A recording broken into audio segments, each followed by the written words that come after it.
Right, this is going to be another episode of Hot Take Point Made. If people don't know, on the last episode, the first half of it was the much promised review of the previous Hot Take. So we're going to finish that off now. We've got, I think we did up to episode 10, so we've got like 7 more, I think, so there's not as many. And as we sort of learned the meta of doing them, some of them you can just run straight through. Like some of them, if you notice, they're not, the mistake people made is this: not every hot take actually is a prediction. Sometimes it's like, here's what I think now. So that doesn't really change over history. Like if you thought that then, you thought that then. So some of them we don't need to comment on. Obviously, some of them will actually be spicy, maybe incredibly wrong or maybe incredibly right. So, and obviously, listen, I didn't set this up, but KASSAD needs a few wins nowadays. He needs a few times on the internet to be proven incredibly right. So I'm just here to help you, KASSAD. I'm just here to offset anything that messed up that might be going on in your life, you know. I mean, you know. I'm so glad that always like that right, you okay. get my back. No, always. Like in this, listen, yeah, no. I'm not just going to leave my comrade out there bleeding on the battlefield. Just going to finish him off straight up. Well, yeah, that's the joke. The joke is I'd just do the mercy killing because exactly. I'd just go, sorry, mate, I'll take care of him though. Yeah, but I can't take it. But I can't carry any dead weight, so you have to understand. I mean, right, let's do it then. So, well, I think we did up to episode 10 was the one then. So episode 11 was on the 22nd of June. So we're in the middle of last year. Maui's take, again, these are ones that like, I mean, we can actually evaluate this, but it's more of the time take, so you're going to have to put your mind back in time. He actually said back then that ENCE was the 3rd best team in the world. I'm guessing this is around the time they did the IM Dallas run. It must be if it's like June or so. So I'm guessing like that was when they had their little spike and they were starting to make files. So I actually think, logically, that was when they made all the files. I think you're probably right on that one, right? Seems like a legit take. I think it might have been right before they did Dallas. Okay. So I think it was because Dallas. Oh no, it wasn't June. You're right. It wasn't June. Yeah. I mean, yeah, exactly. I think it was just like getting ahead of the. Did you see what he did, Duncan? He looked it up, didn't he? No, not just that, because you gave him the win, right? Okay. Yeah, that was a reasonable take, and he was like, he would try to. Oh, he tried to get more, right? Yeah, true. Yeah, it was before, it was before. True. Maui. Well, what's the date? What was the date? The 22nd of June was the date it came out on. So when was IM Dallas then? IM Dallas was earlier that month. Okay. Yeah. Here's the thing. I can already tell that, like, here's the problem, because you're right, actually. He could have just said, because I didn't even dispute, he could have just taken the small win and we moved on. Yeah. But you can tell he sort of knew, shit, but if they did just win a land before that, it's not really that hot take, is it? Like, it's sort of like just a medium, shit, I better make it hotter. Like, I think I said that before, like, Snappy even joined. Like, wasn't it like, wasn't Alu like I joined when I said, no, like, anyway, that's obviously hyperbole, but it's all good. Listen, just take the win, Maui. You can just take the small win. That's okay. Take the small win. So then we had KASSAD. This is a similar take. He had Snappy was the #1 IGL in the world. Okay. I actually don't think, I think I agreed with that at the time. I think he probably was at the time. He's fucking killing it, right? Yeah, I think so. What do you say, Maui? Does he get that one? You would give him that one? I think you agreed at the time, didn't you? I think I might have had him and Cadian as my 1 and 2. Okay. So, yeah. Okay. Well, spoiler, Cadian fell off a cliff right after that, so it's all good. Yeah. Then I had one. Again, this is just like, you guys tell me if this is right or not. I just said, because at the time, this was right when FaZe was in the worst ever slump of results. If you remember before, I always used to say, the FaZe in 2022 used to come like 6th as their worst result. Everyone would be like, oh my God. Whereas like, they actually had the real slump in this summer, if you remember. This is like when they would come like 9th place or not even make playoffs of Katowice or whatever. So my take at the time, since everyone was telling me, like an idiot, look at Carrigan's stats though, fire him. So I said FaZe won't be top 3 without Carrigan. I think I nailed that one, guys. My question is just who's coming in instead of Carrigan in that team? Surely it's the only guy who can do it. The thing is, like, we cannot say that you're right or wrong because they haven't lost Carrigan, did they? Right? He's still there. Well, then technically, in the most literal sense, I was definitely right because they did become top 3 again and they have Carrigan. So, but you are right. We can't know there's no A/B test, is there? It's like we'll never know if Huxley led your team. Would they be good or would they be even worse? We'll never know. No, but we can know probably, well, not probably. At some point, we will know that how his face is going to look like without That's Carrigan. True. He's not going to play forever. True. And then we had, you know what, Maui, this is just a funny one, mate. Your take was there won't be sub-tick in Pro CS2. Okay. You know, I zoned out. Okay. I remember that one. I zoned out. That's a good one. That's a good one. Listen, I don't know that that's like a definite that you were wrong. It's just funny because obviously, like, that's one of the things people complain about to this day is the sub-tick issue, right? Yeah, exactly. That's the whole point. Is just that it's still to this day causing inconsistencies in the professional gameplay. Like, literally, you can't jump on the same box with the same key inputs today. So it's like, I mean, I just hate that Valve has to die on these hills like this, because obviously they're gonna just keep trying to make it work and everything like that. But still, to this day, it is faulty. Yes.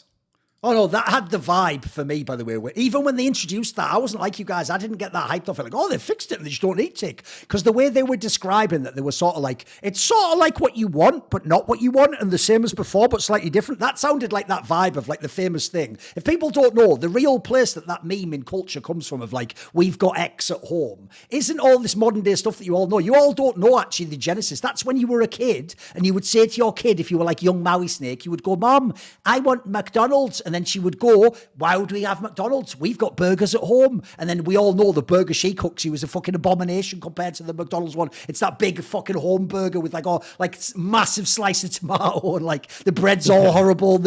And like she's put like fucking bits of veg in the meat or something. And then the joke obviously is like, that's just like suffering compared to what you could have. So it's the same thing, isn't it? Like they promised you the shiny new subtick thing. And like, as far as I can tell, this is like worse than what we had before. Like, as you say, Maui, the joke is I would take 64 tick as long as it's consistent, as long as I can do all the movements and the jumps. It's pretty important in Pro CS Valve to be able to do the certain jumps. Like I can't have that randomized based on like the ping, the server, and like my fucking inputs. I'm like, what are you talking about? I think that's a wild one.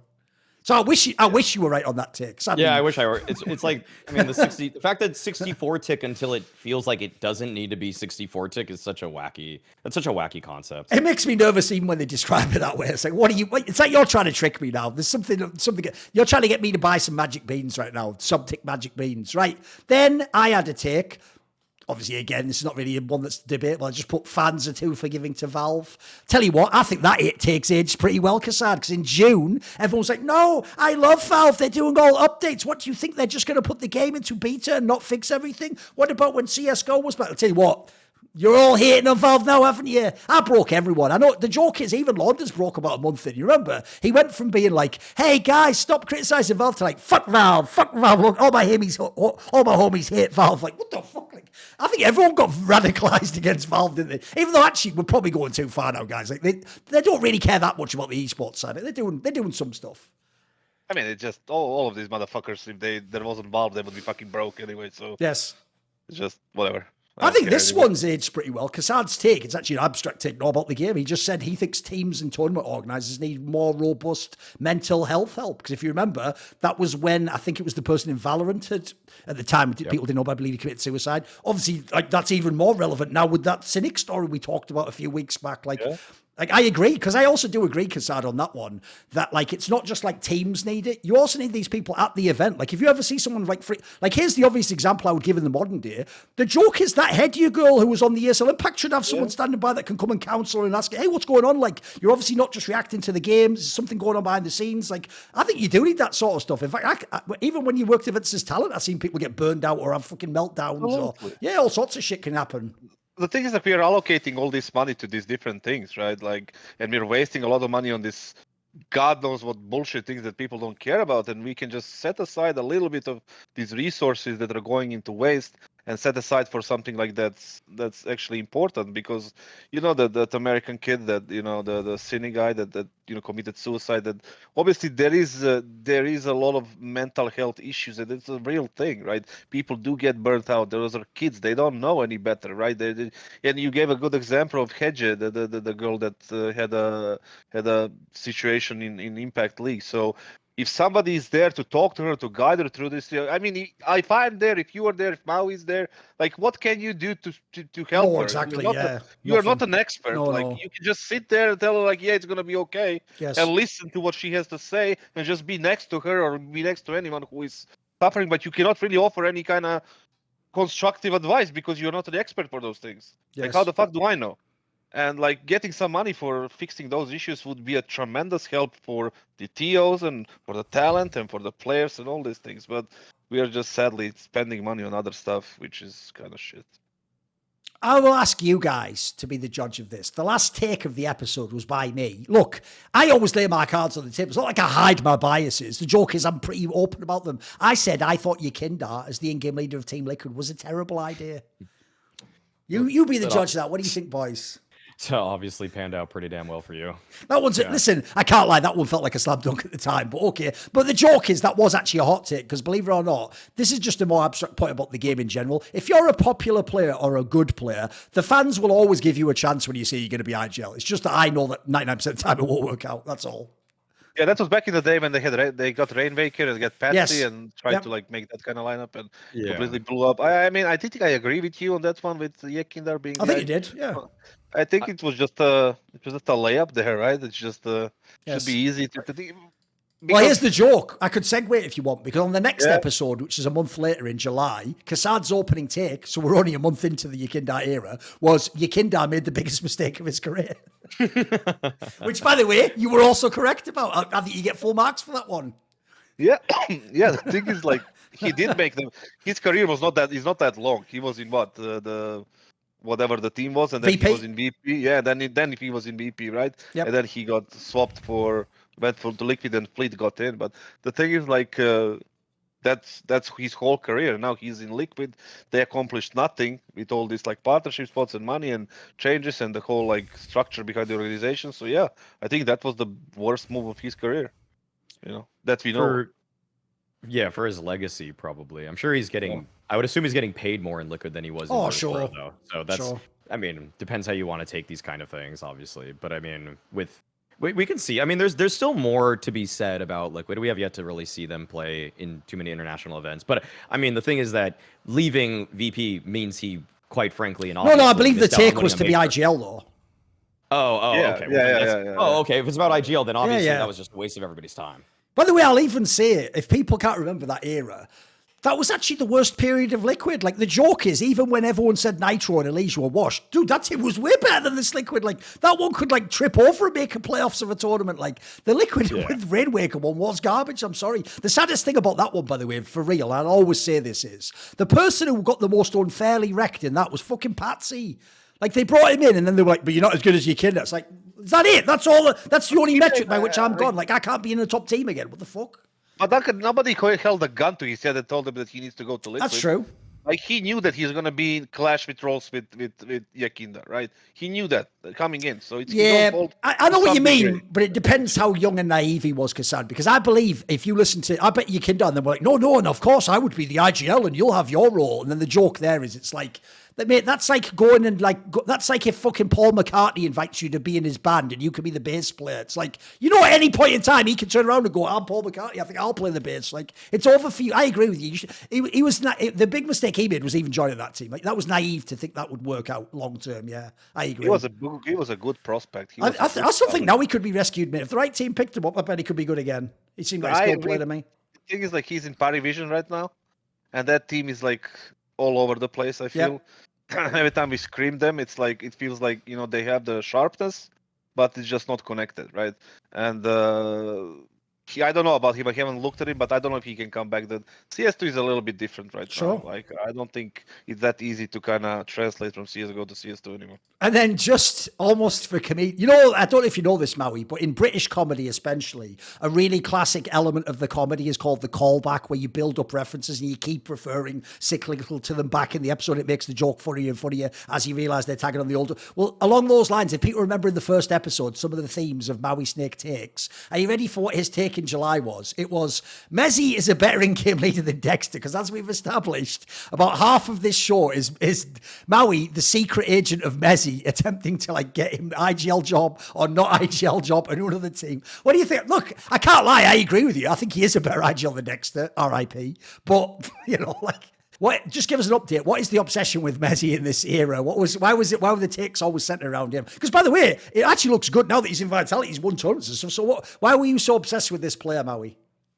With Mezzi, I think just the fact that he was like, it felt like he was just kind of being misused in some ways. Like, he was obviously I actually thought he was a half decent in-game leader for Fnatic. And then when Dexter came in, the whole point was that literally Mezzi's rating was, I remember writing this point, he had a 1.09 rating before as an in-game leader for Fnatic, and then he had a 1.09 rating after when Dexter was in-game leading, and yet Dexter just had a 0.88 or whatever stupid rating he had. So it's like, this is just dead weight. And also their T-side round win percentage was practically the same at every single tournament, so nothing even changed, except for the fact that now on on CT side, you have Dexter playing star rifle roles instead of actually him just playing like just having Mezzi, who's just flat out better.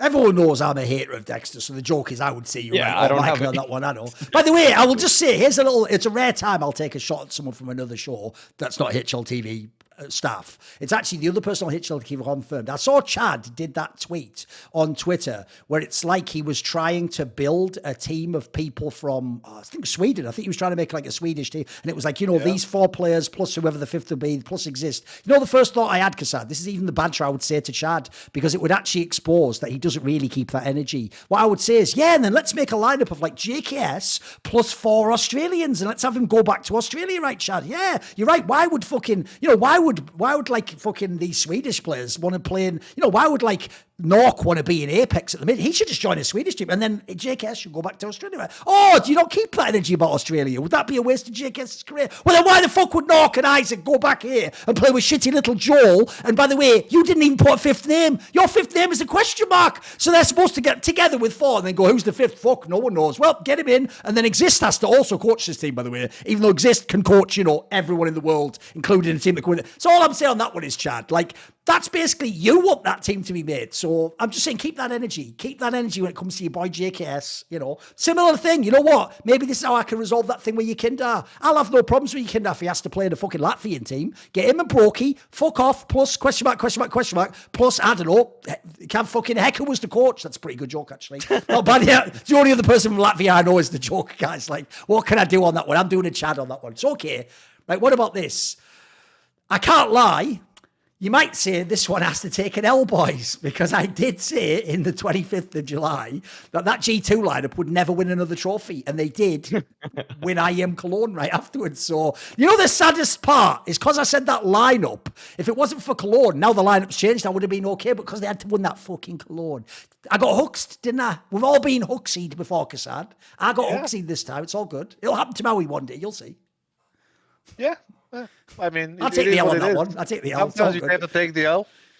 It's just you delivered it with such comedic timing because Cologne started it's hilarious. 2 days after you made that day. It's good. I know it's good. Yeah. Yes. But that's how you play the game as a real man, yes, right? Exactly. Like a full on. You don't make you don't say that Stappy is the best IGL after they win fucking Dallas. Right, there you go. That's how you play the game. Sometimes you lose it. Sometimes you don't win the battle. It's fine. All right. There you go. He did the effective call back there, Maui. I noticed he kept that in behind.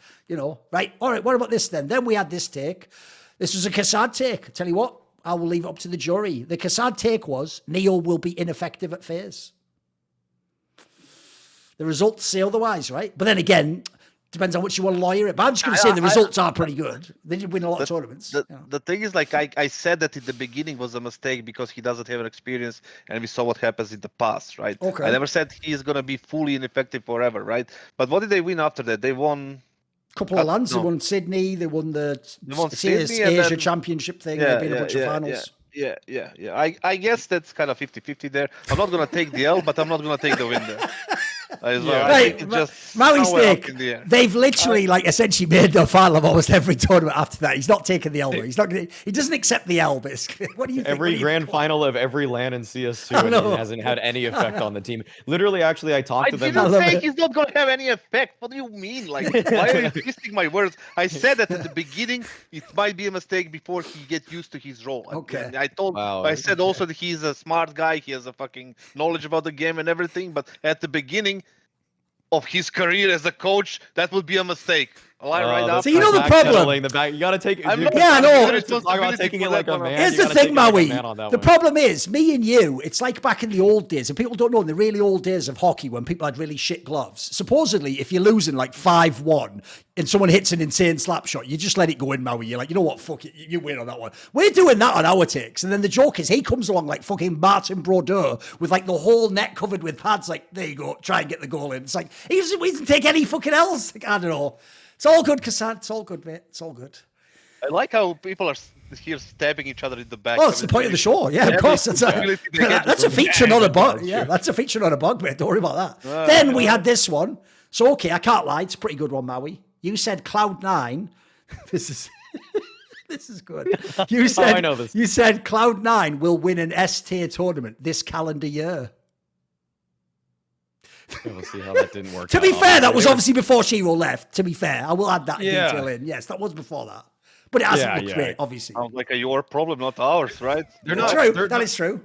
We should just turn that is just literally like they're not winning one until they get a Shiro like player back on that roster now. It's like this is just so hopeless who's now. backpedaling now? Yeah, okay. Cool. Okay, then I had the take. Actually, I think this is fairly, not hot take at this point. This is where, unfortunately, the downside of doing it years later is if we actually have really good hot takes, they become right, and then eventually everyone agrees with it. So just the same with a hot take. My take was that Heroic with Yabi is the best team in games without pressure. The joke is my timing on that's amazing, except actually they became shit in even games without pressure after that. So it was sort of true for a while, maybe, for that one. Because if you remember, this was when everyone thought they were the choker still, wasn't it? Like they blew that semi-final at Dallas and that. Yeah, I remember. But like it kind of changed at this point, so you don't even know what the They're not even good now, and the lineup's gone. We're just gonna leave that hot take like somewhere in the background. Not even gonna discuss it anymore. What do you think of this one, Maui? KASSAD's take was that the NA scene was in its worst state ever. Was he right on that, you think? I think it was probably a little bit before it. I actually feel like in a weird way, North American CS. It's hard to say at that point what I thought because Liquid was barely even a North American. Oh, they were technically European, yeah, sure. Yeah, so I guess that's a big take. Reason. Yeah. Like name a successful NA team, like even now. At this point, actually, at this point, the only thing it's just like complexity. There's pretty much no true NA team right now. Yes. Like, what is the successful part about complexity except Sydney? Yeah, like no, if that's the only result that represents your whole region, then your region is not doing well. Of course not. Of course not. I think I'll take there was some stuff that was on the rise in terms of North American teams like M80, but then they suddenly had to lose their in-game leader and get def. So it's like, okay, sure, just heartbreak after heartbreak. Yeah, I don't even know what happened there. Like they just lost a player before the RMR now, and it was just they played with their coach and just God. That's one of the points of the mental health things that we spoke about. So I don't know. Here's one where I'm actually not sure even how to grade this. So I'll ask you, KASSAD. Maui then had a take that said wild card picks, which means Imperial apparently, for IM Cologne and Furia, so the two Brazilian teams at the time. This was before I think Fallen had left, or maybe just after or whatever. He said that they would be better in 6 months than Team Liquid, so basically at the end of the year. Because the problem with that one is Team Liquid then changed the roster. So how do we grade that one? Like, that's a big L. What do you mean? That's exactly how it is. Like they, even with any kind of lineup that Liquid had and has now, the Imperial / Furia is nowhere close to them. Did you watch Furia? They were all bad teams is the problem, They want to land. They want to land. He's counting the Elise Masters S1MPLE now. Okay. All right. Listen, if KASSAD's going to call the Blast World Finals a banana cup, I can't imagine he's going to say that Elise Masters S1MPLE is like a prestige. They want to land. Like, come on. It's just... They want to land that Liquid wouldn't even have participated in, frankly. But they did win one. By the way, another thing about this show is about 10% of this show is like mildly disingenuously presenting our own opinions to trigger KASSAD if possible. Like, it's putting a little bit extra spice in there for no reason.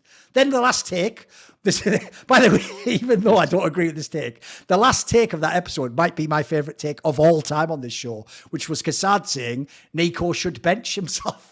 I thought the one before was better, that like him winning the tournament, like the World Finals, was bad for his career. This one's even better. The idea he should, like, out of protest, bench himself is actually amazing, because all I'll say is this, guys, isn't that sort of what S1MPLE did, that we've all hated on him for like 6 months now? Like, that's such a mad take. I disagree with that. I think he should keep playing. I think basically KASSAD should probably have kept playing, win at Cologne, and then be the top player in the world. That would be my take, Was that before or after Cologne? I think that was just before, because the take was about the picks for Cologne. So in theory, they won the Cologne just after this. So you got wrecked like I did, mate. We both got wrecked on that one. I mean, I guess it's an L. I guess. But the thing is, like, the bigger... You won't take any L's, really. It's mental, I know. The bigger picture needs to be looked at. Like, what happened after Cologne? Okay. Like, when was Cologne? In July, June? What I love is this, Maui. He's essentially doing like, but aside from IM Cologne, what tournaments did they win? Like, that's a pretty big one. That's a pretty good fucking tournament. Like, it's a good one to win, Yes, but like, aside from that, the thing is, like, what big events did they come? Yeah, okay, semifinals in Sydney. Did a few. Yeah, a few. And that's it, right? Like, Okay. yes, that's better than benching yourself, definitely. But the benching yourself has a specific reason. All right, here's what I'll say on this one. From your perspective, it's still a fine take. From ours, where we don't have to be you or make your takes work, we're just going to say it's an L. L, We'd say that's an L for that one. You know, if I have to take the L for them winning fucking Claude, you do as well. So we all got hooked on that one. We all got hooked on that one. So then on the episode that was on the 10th of August. We started with my take that fans would rather be wrong than ever admit Richard or KASSAD was right. Tell you what, I think that take's only gotten better over time. Like, the joke now is like, I actually think for real, here's the thing, KASSAD, it's okay for people to dunk on people not qualifying for the RMR or through the RMR. Like, I get, like, the joke is even Falcons and G2 would have gotten that if they hadn't. But, like, I actually feel for real, mate. Like, they talk about your team like it is the fucking G2 super team and you're failing all these lands. Like, I just want to tell people, in fact, you know what my take would be if I met these people in real life where they couldn't Google? I would just say, I'll tell you what, before you finish your take about Bleed, name all 5 players. And if you can't name all 5, you lose. Like, they'd all lose. I don't think they could even name the whole roster, mate. I think they'd get 3 names in and then they'd fucking start going, and then they'd just fail. They wouldn't get all 5. So the idea that they're like, why isn't this team in the... It's like, who the fuck thought it should be? It's an experimental lineup, innit? So I think people just... Exactly. The vibe I get is, whatever you say, mate, it's wrong. You're in that category with me and Richard now. If you say something, it's wrong no matter what. Like, even if they would have agreed, they find a way to disagree with you, if you know what I mean. If I, like, turn myself into Jesus Christ, I would still be fucking the devil. Like, I would still be the devil in their eyes. If I turn myself into the Jesus fucking Christ. They will still hate me. You never knew before this show, Maui, that he's sort of a poet in his own ways, isn't KASSAD? He's sort of an urban poet. I know. That's the you know the curse right I love it. I love it. When it comes to like this lineup that they keep talking, I think you're right. They cannot name 5 players. They don't know. They think that I spent like $4 million. Yes, exactly. On the Yeah. team. And the truth is that I got my 5th player on January 2nd, and the bootcamp started on January 3rd. Yes. And the qualifier started on the 7th or 8th or whatever the fuck was it. So it's just like, I'm not looking for excuses. It's whatever, but like, let's like get the real picture here. Let's understand like what's going on. Like, right, here's an interesting one though, because technically we're gonna have to be the judges for this. Because I'm interested to see where you go on this one. Maui's take was that Vitality would have done worse with Dupree instead of Flames. I'm guessing this is when they won the. Was it when they won Gamers 8? Yeah, I'm guessing. So, what do you think? Would having Dupree have been worse for Vitality? Could they have kept the form before? Was the Flames lineup better, KASSAD? What's your take? I think it was better. I think it was overall better. I think it was the right move. And Flames proved out to be super good for them, right, in the following months and after that in CS2. And I think it's just a right move to take, even though I rate Dupree pretty high. Yes. I still think even though he's 30 years old, he can still shoot pretty hard, and he has all this experience, and he can bring this aura outside the team, like whatever, right? But the thing is, like, I think it was the right move overall. You know how I feel about these upgrades and like next generation, thinking in the future. It was the right move, yeah. I think that's a massive W, that one. And the reason why is this. I actually think that was the perfect time to cut him, because I actually think, dude, if Dupree's won his 5th major and he's this old, like, he isn't going to be as hungry for a Gamers 8 or an IM Sydney as, like, Flames hasn't won anything at that point. So I think that's even logically part of why Vitality's now revitalized themselves, obviously pun intended, to become the top team again. I think it was these signings. So I think it's just a W on that one, mate. The reason I also made that was just because I watched Flames' demos at Gamers 8, and he was just so much more active as a player and just moving around than what Dupree ever did on that team. So that's just like macro understanding, or like just activeness in general. Obviously, I will leave you guys to be the jury for this one. Then this Thorin character, who has a lot of hot takes on this show, said that Ziwu is the most overrated GOAT contender in the history of Counter-Strike. Now, you have to understand, this is where KASSAD gets it. Like a real man. I don't just go, he's a bit overrated. I go, he's the most overrated of all time. And then, whoa, fucking hell. So go on, guys. What's has that take gotten worse? Is it good? Is it bad? Where are you at on this one? I don't think it's going good for you, to be honest. Because he's like delivering number ones and like titles and all these things, right? Because when you think about the GOAT contenders, who are they, right? Yeah. It's simple, right? It's Nico, it's Device, maybe. I think those are the main ones. That's enough. That's enough. Yeah, right? That's all good. And if you throw in like Ziwu, I don't think that's like out of those 4 at the time would probably make you right, but right now it's like less and less. That's right. Okay. Because he's still, again, 3 times number 1, 2 times number 2. He did win a major, whatever. He did win all these things. So right now we cannot really deny it anymore. At least that much that we did before. So overall, I think it's going bad for you at this moment. Do you share the same sentiment, Maui? Is that an L for me? It's going a bit too well right now, but I really think that what's something to keep our eye on is just kind of how he does this season, because I mean, they didn't have the hottest start already. And so, well, and we never know, like the beginning of the downfall of someone like s1mple was just kind of like 1-2 bad events. And then suddenly he's off the face of the earth, and then he has to take a break. And, like we don't know if he's ever going to come back into it. ZywOo hasn't attained GOAT status yet. So obviously, like when you say overrated, I think the main thing is like the narrative at the time was that people are already crowning him. Oh, true. It's like, what are we talking about here? Those people were definitely overrating him, because he's still, to me, I think he's actually safely top 5. He's safely top 5 in the GOAT conversation now. So for me, top 3. Like top 3. I think that's fair. I think that's pretty fair. Nico, s1mple and Nico, and then him. Like, even though maybe the Nico is number 3 right now. Like the thing is, like he might be even number 2. Device, yes, but it's like, he has like more years that were like not there, right? Even though the last year he was like what, top 10, 15, what was it? The main point of it is just that, well, with he's not number 1, like so he can't be the GOAT, like, so that's why he's overrated. Like the whole point of GOAT conversation is the best, and he's not. So I'll chime in with an update to this, which I think makes my take right again. So you actually just nailed it, KASSAD. If I was to name off all the people who would be the GOAT contenders, you've nailed the list. The short list everyone can agree on pretty much is going to be s1mple, ZywOo, Nico, Device. Like realistically, even if you want to put like Kenny S or Coles, you're going to put them on the list to put them 5th or 6th. So what's the point? Like essentially the question is, everyone picks one of those 4, probably one of those 3 without Nico, if I had to guess, right? But those are the people.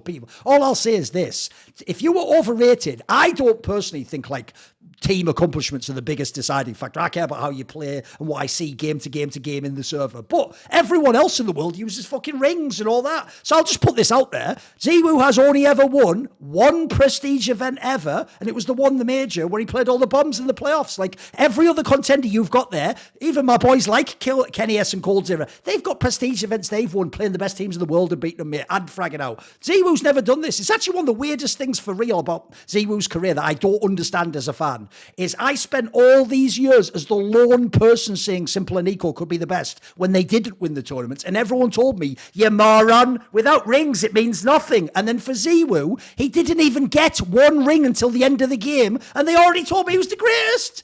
It's like you've used the opposite logic, guys. Like, what's weird is, if you notice, I was someone who always said, even before he won the major, on the eye test, he is like a GOAT contender, of course. Like, look how fucking sick he is in the game. So, look, on that one, I'm actually fine if people think that's bad. Obviously, I put a lot of spice on it with the most overrated of all time, like in the history of the game. Like, and again, that's the one, like my Fallen one, where to me, it's more just the fact that, like, technically anyone who's a bomb who was called the GOAT would be that, wouldn't it? So if someone said, like, Kirby was the GOAT, that would be the most overrated. But I'm doing it from people who could actually be a candidate. I'm just saying, by the typical ring criteria, you're basically picking someone with no Super Bowl rings. So I'm cool with that, but don't then tell me rings count, Then we go to this take.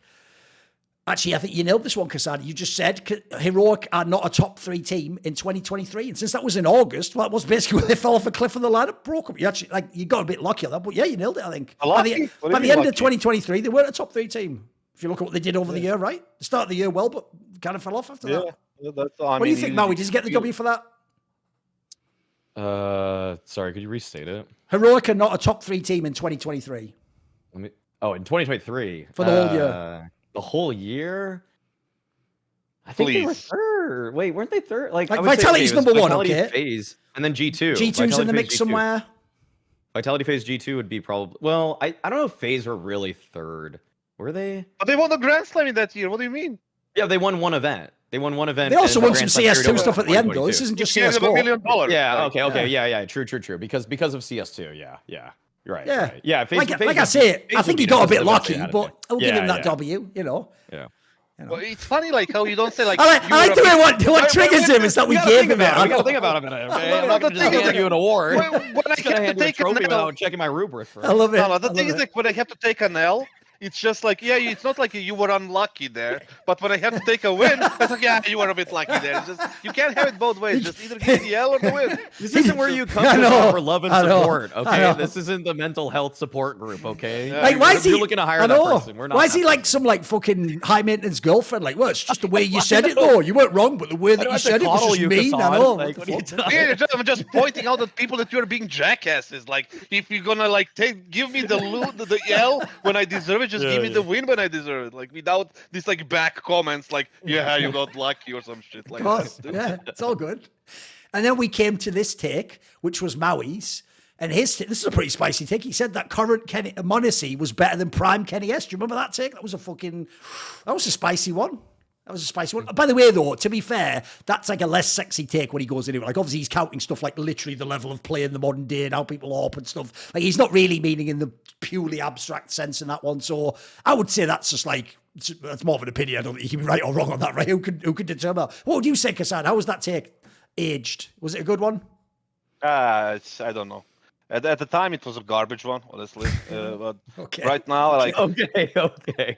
It was a garbage thing. Like, but things like the right now, Mauisnake is just performing so good, like on all aspects. Like, he's a monster, dude. So compare that to a monster like Prime of Kenny S, which was very scary era, right? Back in the day, that you couldn't face Kenny S. Wherever he goes, you know that you're dead, right? Yes. You cannot counter the guy because he's so mobile. He's so like, you know, aggressive and agile as an AWPer. It's just very, very difficult. And the same thing is now Mauisnake, just a little bit upgraded version because he can rifle too. Like, very good as well. I'll just say, puts Maui in a semi-win there. I would have given that an L. At the time, I would have given it an L, but obviously Mauisnake has even gotten better. So I think actually it's probably aged better than it was at the time. Like, now it's actually an interesting debate, potentially. Right, then we had this one. I've noticed there are a lot of themes where we basically just have teams and players we just hate on. So KASSAD had one where he said, and this was correct, he said Team Liquid won't make a single big final for a whole year. It's working out this far, mate. It's working out this far. Well, did I get lucky there too, or? You can't let that go, can he? I can't. He's just stuck on that luck thing, Mo. He can't get over it. Listen, KASSAD, in life there's a saying in English that it's better to be lucky than good. Yeah, there is a song in Serbian similar to that. There you go. Maybe I'm just. So basically, you just need to make bleed really lucky. Yeah. It's all right. Because we cannot get any good. Yeah, that's the joke. That's the joke. It's all good. It's all good. It's all good. Yeah. Now, SE also, the reason why, this is why you should stick to these shows, mate. On these shows, you can just argue any old bollocks. Like, I think that's actually not an L in the game. You should take the L. There's no debate. You can't submit a report to Gabe. Like, well, actually, Gabe, the way we were doing the T side, though, we deserve more rounds. It's like, doesn't matter. You don't get anything for that. Doesn't matter. No. And then here we go. This is a spicy one, actually. Thorin said Huxley still isn't a top 3 Danish IGL because they were using that whack angle to hit on. Basically, you have to have creative ways to hit on Huxley. Like, my angle there was that he's not even in Denmark, but the joke there is Denmark had all the best IGLs, didn't they? So, like, I was kind of being a bit cheeky there because essentially at that point in time, top 3 in Denmark just is top 3 in the world. So I think I take a W, but it was just a mean way to hit on Huxley. I don't think you need to get creative to hit Huxley as a player, though. Because before the imbeciles start like going crazy. Oh, he seems all right as a person. He's okay. I don't know. I mean, probably the best guy ever, or whatever. Like, but the thing is, like, as a player, like you don't have to be creative to hate him. You just look at the games and that's it. Right? Wait, who are you saying is better than him? Like, if he's this not was top when you had three, because you had Katie and Snappy and Kerrigan. Okay, Katie and Kerrigan and so like I say, it's actually one that just sounds super sexy on the surface. It's like a cheeky, just normal one that everyone would agree with otherwise, except for people who be hoaxing. Then Maui had this one. Like, obviously this one hasn't finished yet, so we can't actually judge this one. He said Frozen will be a top 3 rifler for the next 3 years. Like, well, obviously we've got many years to go on that one still. But tell you what, it's not looking bad so far. I'd say he's probably on that cusp right now. Look, it doesn't help that Dunk came in, so he's probably right on the. I think he's the 3rd or 4th or 5th or something. He's in that vein. Remember, Axal's dropped off. I think he's not far. He's not far. Because if we're doing the list would be like close. Like, so he's not also close. Like, yeah, but then again, where's Nico at the moment? So you know. Yeah, but Robs, there's one. Donk, I guess we only got one tournament. But we're assuming Donk, Spinks. Okay, so he's on the borderline, like I say. He's just on the outside to me. So put it this way, bear in mind he's got 2+ years. He's got time to do it. Like if he gets better. Split. Okay. Yeah, no, nothing.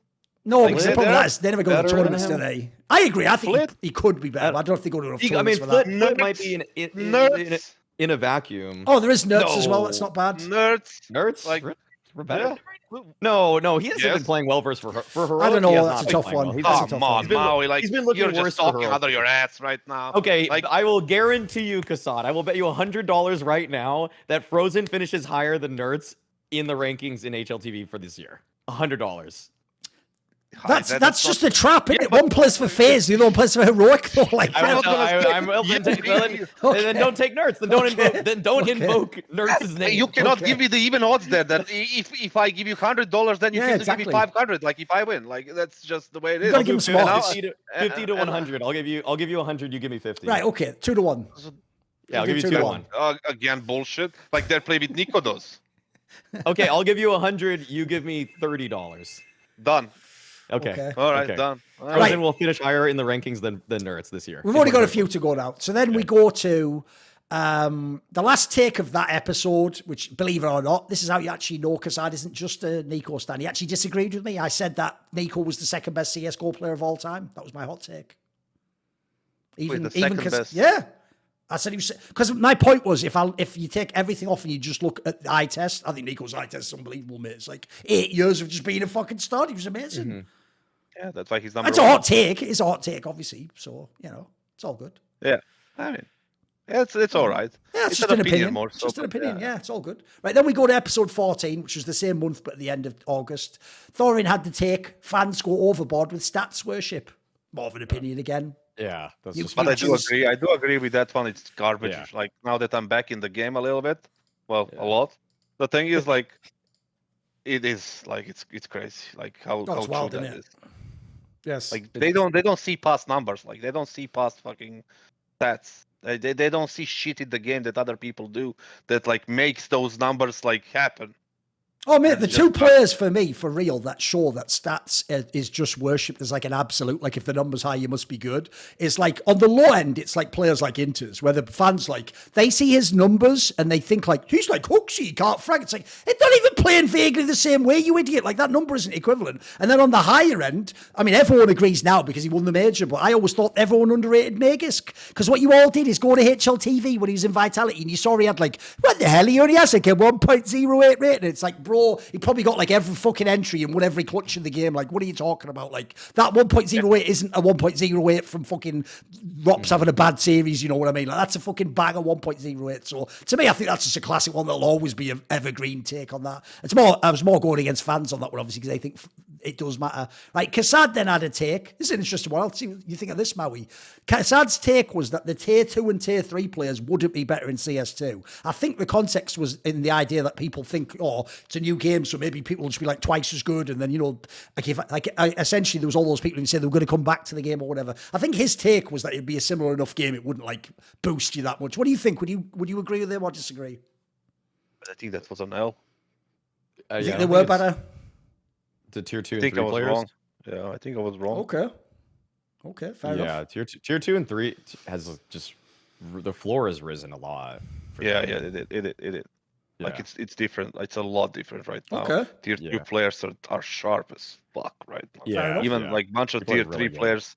It's not that just. It's also the fact that they have more resources right now. There's so much shit that you Sure. can see on Yes. YouTube, on all these things. Yes. And they what the old players learned in 6 months and improved in 6 months, the new young players improve in 1 month. So that's the difference right now. And I think I overlooked that. That's why it's an L. I was a bit unlucky there. Okay. And then there was the take that this one hasn't ended yet, but we'll just put it out there. Let's see what you think, Maui. KASSAD also had the take that in 2024, Spinks would be Vitality's best player. Now, that is a fucking scathing hot take, but okay. That technically hasn't ended yet, because he could still technically be right. All I'm going to say is, if the air quality is like it was in Katowice, might be possible. Because, by the way, that meme has actually, for real, transcended the show, because it was never even a serious fucking meme. But it's actually like, the joke is, Maui, it's actually a better guide for if he will do well than actually watching the matches. I know it sounds mad, but it is. It actually has worked so far, hasn't it? It's crazy. Well, the funniest thing about that thing is still like the fact that in Washington D.C. in the spring finals, when there was literally like the Montreal or the Quebec fires that came down to the East Coast, he had like one of his worst events also of the year. Also, it's gotten so bad, it's gotten so popular that people are just saying it on broadcast all the time now. Oh, right. Okay. I know that, and I think like behind the scenes, like I don't think Katowice and Carmack are entirely. Oh, they won't be liking that, no doubt. I know, yeah, exactly. They don't like that taken off. That's like anti-PR at that point in time. Yes, it is. Because the whole point of them being in Katowice is that it's supposed to be a tourist thing for them letting them use the Spodek for cheaper. Dude. Whereas you've actually made it, even though they've never been there, that like you can't even breathe air. They're like, you made it sound like they're like underground in a mine or something, you know? Like, I know. Listen, I will say it. By the way, if you don't realise as well, that the joke that Maui's actually done with that angle, this is why the cultural impact one's a good one as well, is you need to have like your own shit that people associate with your brand in the same way as I have like my own thing. I mean, the joke is mine, it's just that he hates Fallen and Zebo or whatever, but like I have my own shit too. So then we go to a Maui take here. It's an interesting one. He said in August last year that ENCE was the best team in the world. Now, all I'm going to say is this KASSAD didn't win shit after that, of course, so... I think he took the L on that one. What do you think? And they fall apart. They did fall apart and sell the team. Yeah, true. So I think he takes the L on that one. So this is not a huge one, but yeah, it's an L. It's up there. It's an L. He was reaching for something, but you don't always. I get his angle. He was like, yeah, they won Dallas. They're like playing these finals, but he didn't take into account that they cannot hold the team, and he obviously fucked up there. So yeah, it's an L. By the way, I agree. I also think it's a well-intentioned one. Like, if you looked at eye test-wise, they were really good at the time. The problem is, as you say, KASSAD, they were never going to keep that team anyway. Like, it was just inevitable they were going to be going. Then I had a take. Some of these I actually realised I shouldn't have just written the take down, because some of the context is like, fuck, even I can't remember the context on this. So then I had a take that said, Ziwu stands know he isn't the best player. And I think it was, and what fucked up angle would I even have that they know he's not the best player? Oh, I think it was actually yours, Maui. I think it was the idea of like, if he's the best, why do they never say what I do? Which is, well, the eye test says he's the best. They always go with like, but look at the stats or look at this, but where's Simple and where's Simple run by it? It's like, bro, if he's just the best, isn't the like, it's why I've always been suspicious, by the way, about Messi fans. They do the same thing as that. Yeah, but who has more Ballon d'Or? No. Just tell me with your eyes who was the best. The number one thing you should be saying if you think Messi's the best football player is, I've never seen a better football player. Well, it's a brilliant argument. I can't debate that. I can just say what I've seen, can't I? Or ask you what you've seen. But they don't ever do that for Ziwu. If you notice, they never just say, he's obviously the best. Look at the screen, you idiot. They go, weird stats thing, or well, he's never had a land map below 1.0. Like, bro, if he's the best, just say he's the best. Just tell me he's the best. Wouldn't that be where you'd start? This is where the whole like cultural impact take really like plays big on this, because it's just that other than there's now admittedly, since I made that take, there's been some more like iconic Ziwu moments and things like that, but so often it was just kind of like, oh, look at this, like his multi-kill percentage, or like look at exactly, like oh, he's got a 47 map streak of 1.0 plus rating, and it's like, okay, like just say, literally, if you can't say look at your screen, then like, look what he's doing. Look what he's doing. That's why so many people are ready to crown someone like Monesi. Like, just like, look at your screen. Yeah, agreed. By the way, that's even one area where I do think sometimes those of us who do obsess over stats, sometimes we go too hard on people. Like, the joke is there'll be someone who's like the interviewer girl who'll be like, my top 3 players were these people. And then everyone's going in like, you fucking moron. It's like, she just means she watched them and thought they were good, for fuck's sake. Like, it wasn't some like authoritative take from Mount Zion of like, this is the reality, the truth of reality from God himself. Like, people go too far on that one. As long as it's not egregious, as long as you're not like, when Vitality wins a major, you're not like, Dupree could be the GOAT. Like, as long as it's something like, I just think Rops is super sick. Yeah, okay, he is. Just whether or not we think he's better or worse than the others. Then we had this one. This was an interesting one. And let's see where Maui goes on this one. KASSAD said, well, I love is how half the takes aren't even about the take. They're just about like, oh, he's back on that shit again. So you ready? KASSAD's take one. Remember, this is after they've won Cologne. What a hater take this is. He goes, if Snappy joined G2, they would have an era. Right after Huxley just won like Cologne. Like, it's like, Huxley, I'm going to let you finish. But if Snappy had been here, he'd have won an era by now. Like, I love it. I love the like dedication to haterism though. I love it. It's brilliant. Yes, you have to stick to your like, to your path. Of course. Okay. Yes. Sometimes. Exactly. But the thing is like, that was I mean, they did win Cologne. again, you I just sort of mentioned agree that. with it still, mate. Like look, no one can have that still, team like, because JKS you- is gone. But I think if you gave Snappy that team, that would be like my dream for him. Man. I think that'd be amazing. Exactly. That'd Like be really amazing. that was the point of the take. Yeah. That was the point of the take. They would win more, but like it's when you say it like that, then you sound like an idiot, right? No, And sure. it's just, but that's the way I'm looking at it. So basically, that is just an opinion, but look, I actually agree anyway. Who gives a fuck, right? I'm just convinced that KASSAD is just campaigning all the time for certain things that he's just like founded these arguments and he's just never gonna let go. Even if Hooksy wins a Grand Slam, it's gonna be like would have been 2 Grand Slams with Snappy. Yes. No. The joke is like KASSAD is the guy where you're just like, oh, kind of a bit rainy weather, and he's like, yeah, and that's also why Hooksy needs to be fired. And you're like, what? The fuck? Okay, holy shit, all right. He's one track mind. Okay, he's always on it. Okay, I'm with you. Then we had one. I'll actually leave it to you two, even though, by the way, we're all incredibly biased in different angles on this one. I then said that the golden era of CSGO broadcasting is over, said someone from the golden era who no longer works in broadcasting or any of his friends. And then I said that to 2 people who work as the new era of broadcast. So I don't know. You guys tell me, was that an L take, a W take? Where would you go on that one? The thing is, like, I don't know how to be like on my side and on your side at the same time, because I do low-key think that the broadcast before was more entertaining. Okay. Like, simply because the personalities on the broadcast was like, were not like too worried about like, yeah, am I gonna get the hate message? Sure. Is it gonna be a Reddit thread about me? Is it gonna be a fucking HLTV forum thread?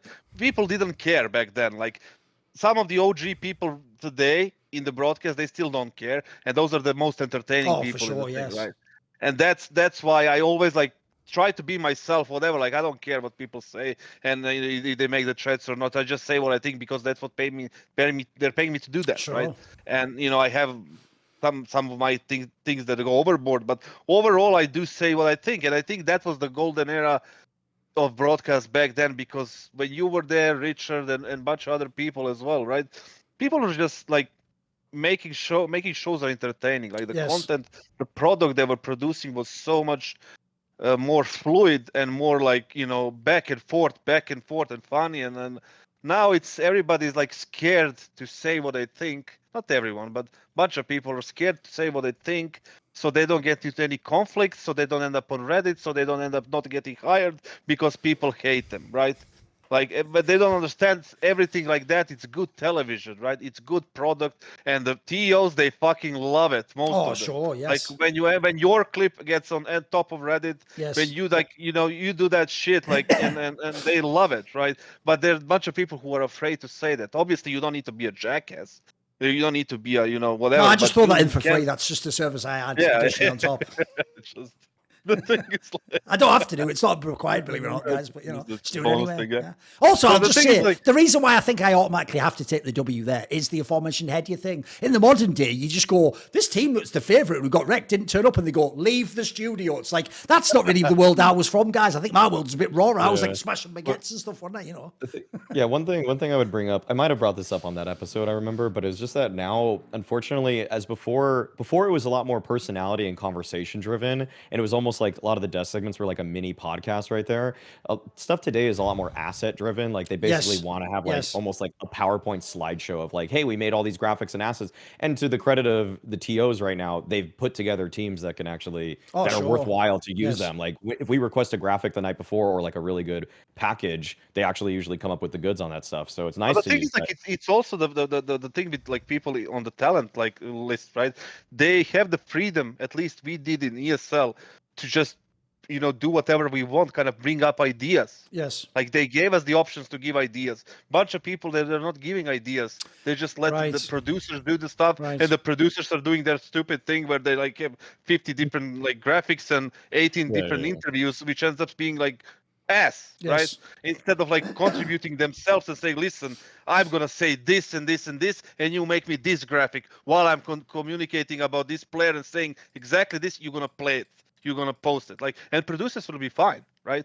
With that. Otherwise, we just have people, like I said, just letting the the producers do everything. Right, Sometimes. by the way, obviously I want to get through a lot of these takes, but I'll just say one thing on this topic. It's actually an interesting idea I want to put forwards. And believe it or not, you might not know this, but I know for a fact for many of my shows, people who are like the top execs of like ESL, Blast, they watch these shows. They actually do care what like community opinion is, especially by the way, if you're OG, like if it's a Richard Lewis thing, they're going to watch to find out what he thinks about the business or does he have a good idea. So sometimes, by the way, they do take good ideas. So here's one I'm going to give you for free. The actual person that you should hire for the desk, because as Maui says, it was the opposite in my day. In my day, we talked and a guy in production scrambled to put a graphic or something on screen that we were talking about, and essentially he followed us with the asset. Now, as Maui says, it's the other way around. Like people like Freya and the hosts know what's coming next, and they're directing the conversation towards the player that the graphic's coming from, the team on this, the entries or whatever.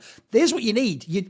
At the moment, the only problem is the assets are quite simple. I'll tell you literally what I would do. I would hire that Nero guy that we had on Snake and Banter, because if you noticed how he has had some of the best graphic stats.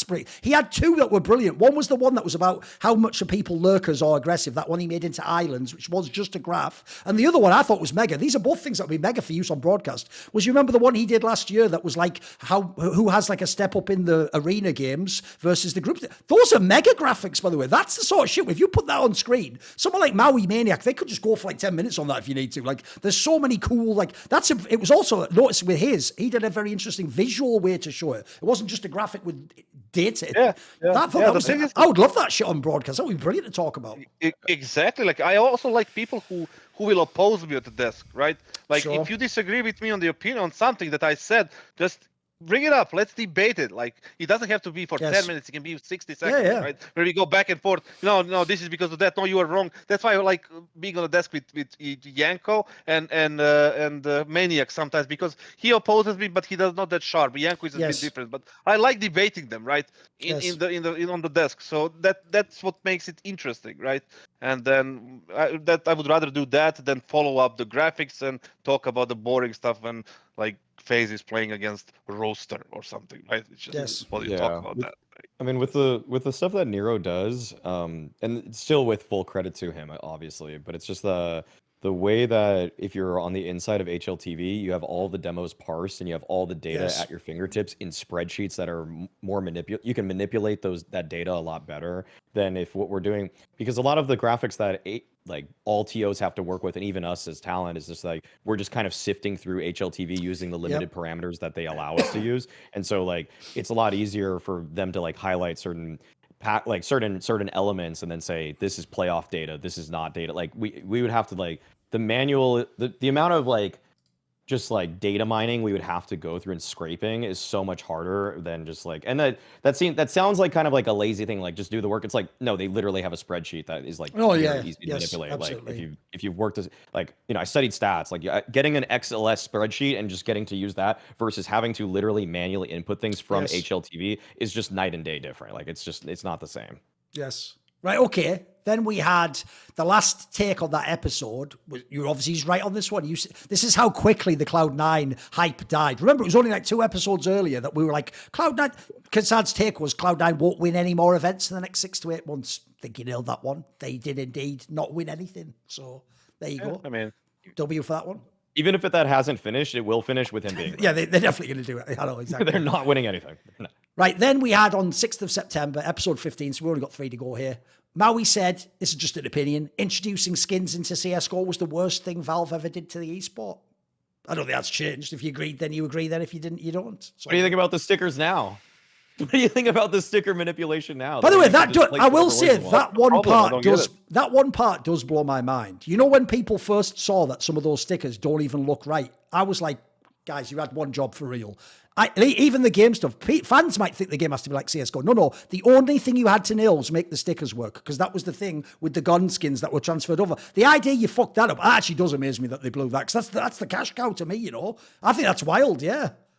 I do still think that skins, I think Richard has nailed it, by the way. If you want to talk about branding, it is so funny that Richard made that term skin cells for people who are like incels, but for skin. Like, if you ever see them, they're nutters, mate. They're just people who are like, all they're obsessed with is just skins in the game. Like, and by the way, they are like real, like some sort of like fucking, like, rat-like human hybrid race who lives in the sewers or something. They're not even like humans, mate. It's like a level of degeneracy. It's like, you know, CSGO skins, not even once. Like one of those drug commercials, you know. Like, And by the way, I'll just throw this out there. The people who just use the different letters from different teams to spell out like slurs on their AK, like just grow up. Oh my mate. God. Just come on, just go. Not least because that costs so much money to do that, you dickhead. Like it's so worthless. Like how many stickers did you have to waste to write a slur on the gun, you idiot? Like, I mean, and also you're just not an OG. If you were OG, you'd do like Zeus and just put it as the name of the weapon. I'm pretty sure yesterday. I don't know. Shout out for the old school fans who know that one. Come on. Nico had the gun on Ancient versus FaZe. I don't know whose USP it was, but it spelled FAP on it. I was like, dude, come on. Like someone on G2. Probably Hooksy, I imagine. I honestly Probably don't. Hooksy for the lols.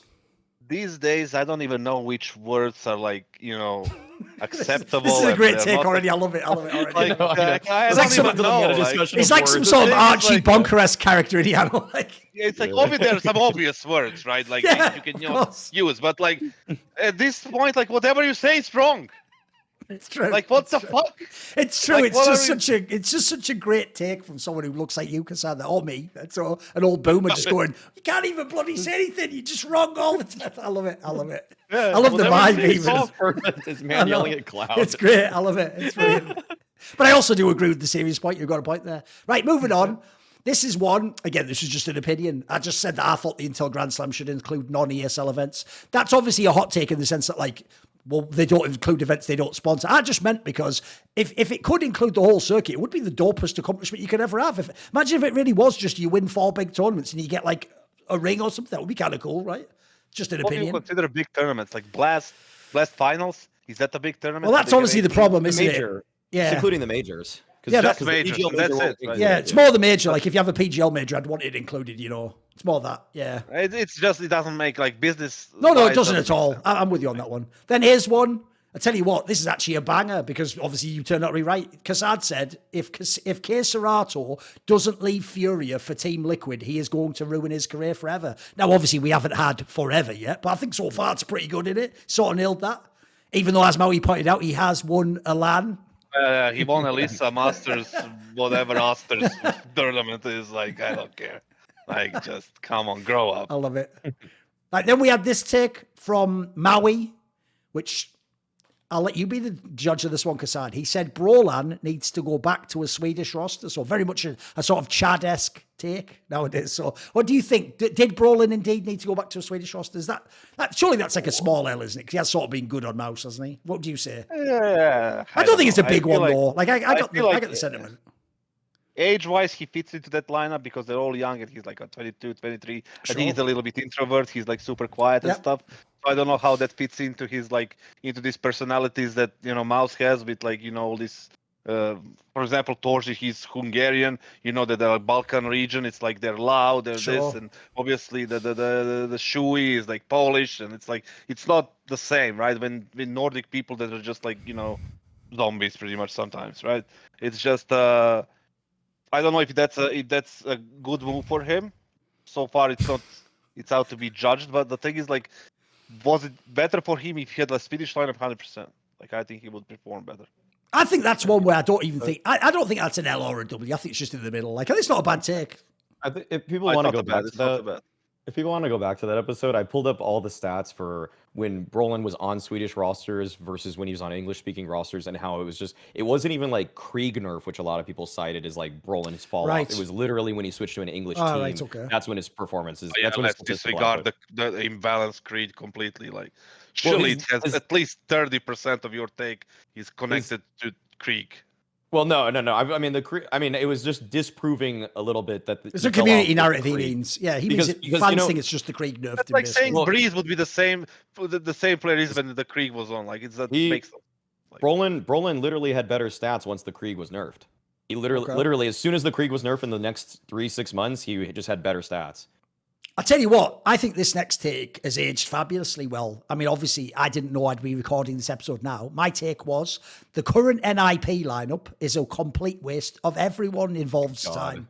By the way, the joke on that one is you could say that any time in the last 3 years. Yeah, that's been my take for the last 3 months or 6 months even. I don't even. Yeah. Lineup when you said that. I think this is when Dexter came in. If I had to guess, I think it's when he came. Oh, you went to Fnatic. What am I talking about? Who was it? It must be when Hampus took over as IGL. I think this is when Aleksandar had just left to NAVI, maybe.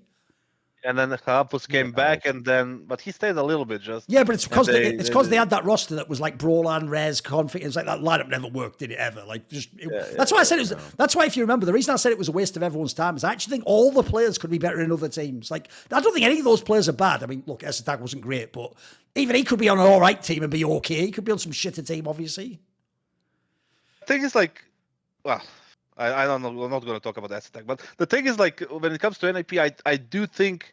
I mean, it's hard to say. I do think they're going to be seeing some better days because obviously it cannot be worse than this. Sure, right? yes, but of course. that's the backstory. But the thing is like. I do like Eric, who is an IP Eric vendor who worked with ESL. I think because we worked with him when the company acquired Hampus, he seemed to be very, open about things, and he was like very professional. He seemed to have a normal vision about whatever is happening in the scene. And they also fired or lost their COO. Oh, sure. Jonas, yes. whatever his name is, right? So that he was a massive kind of obstacle for that team right now.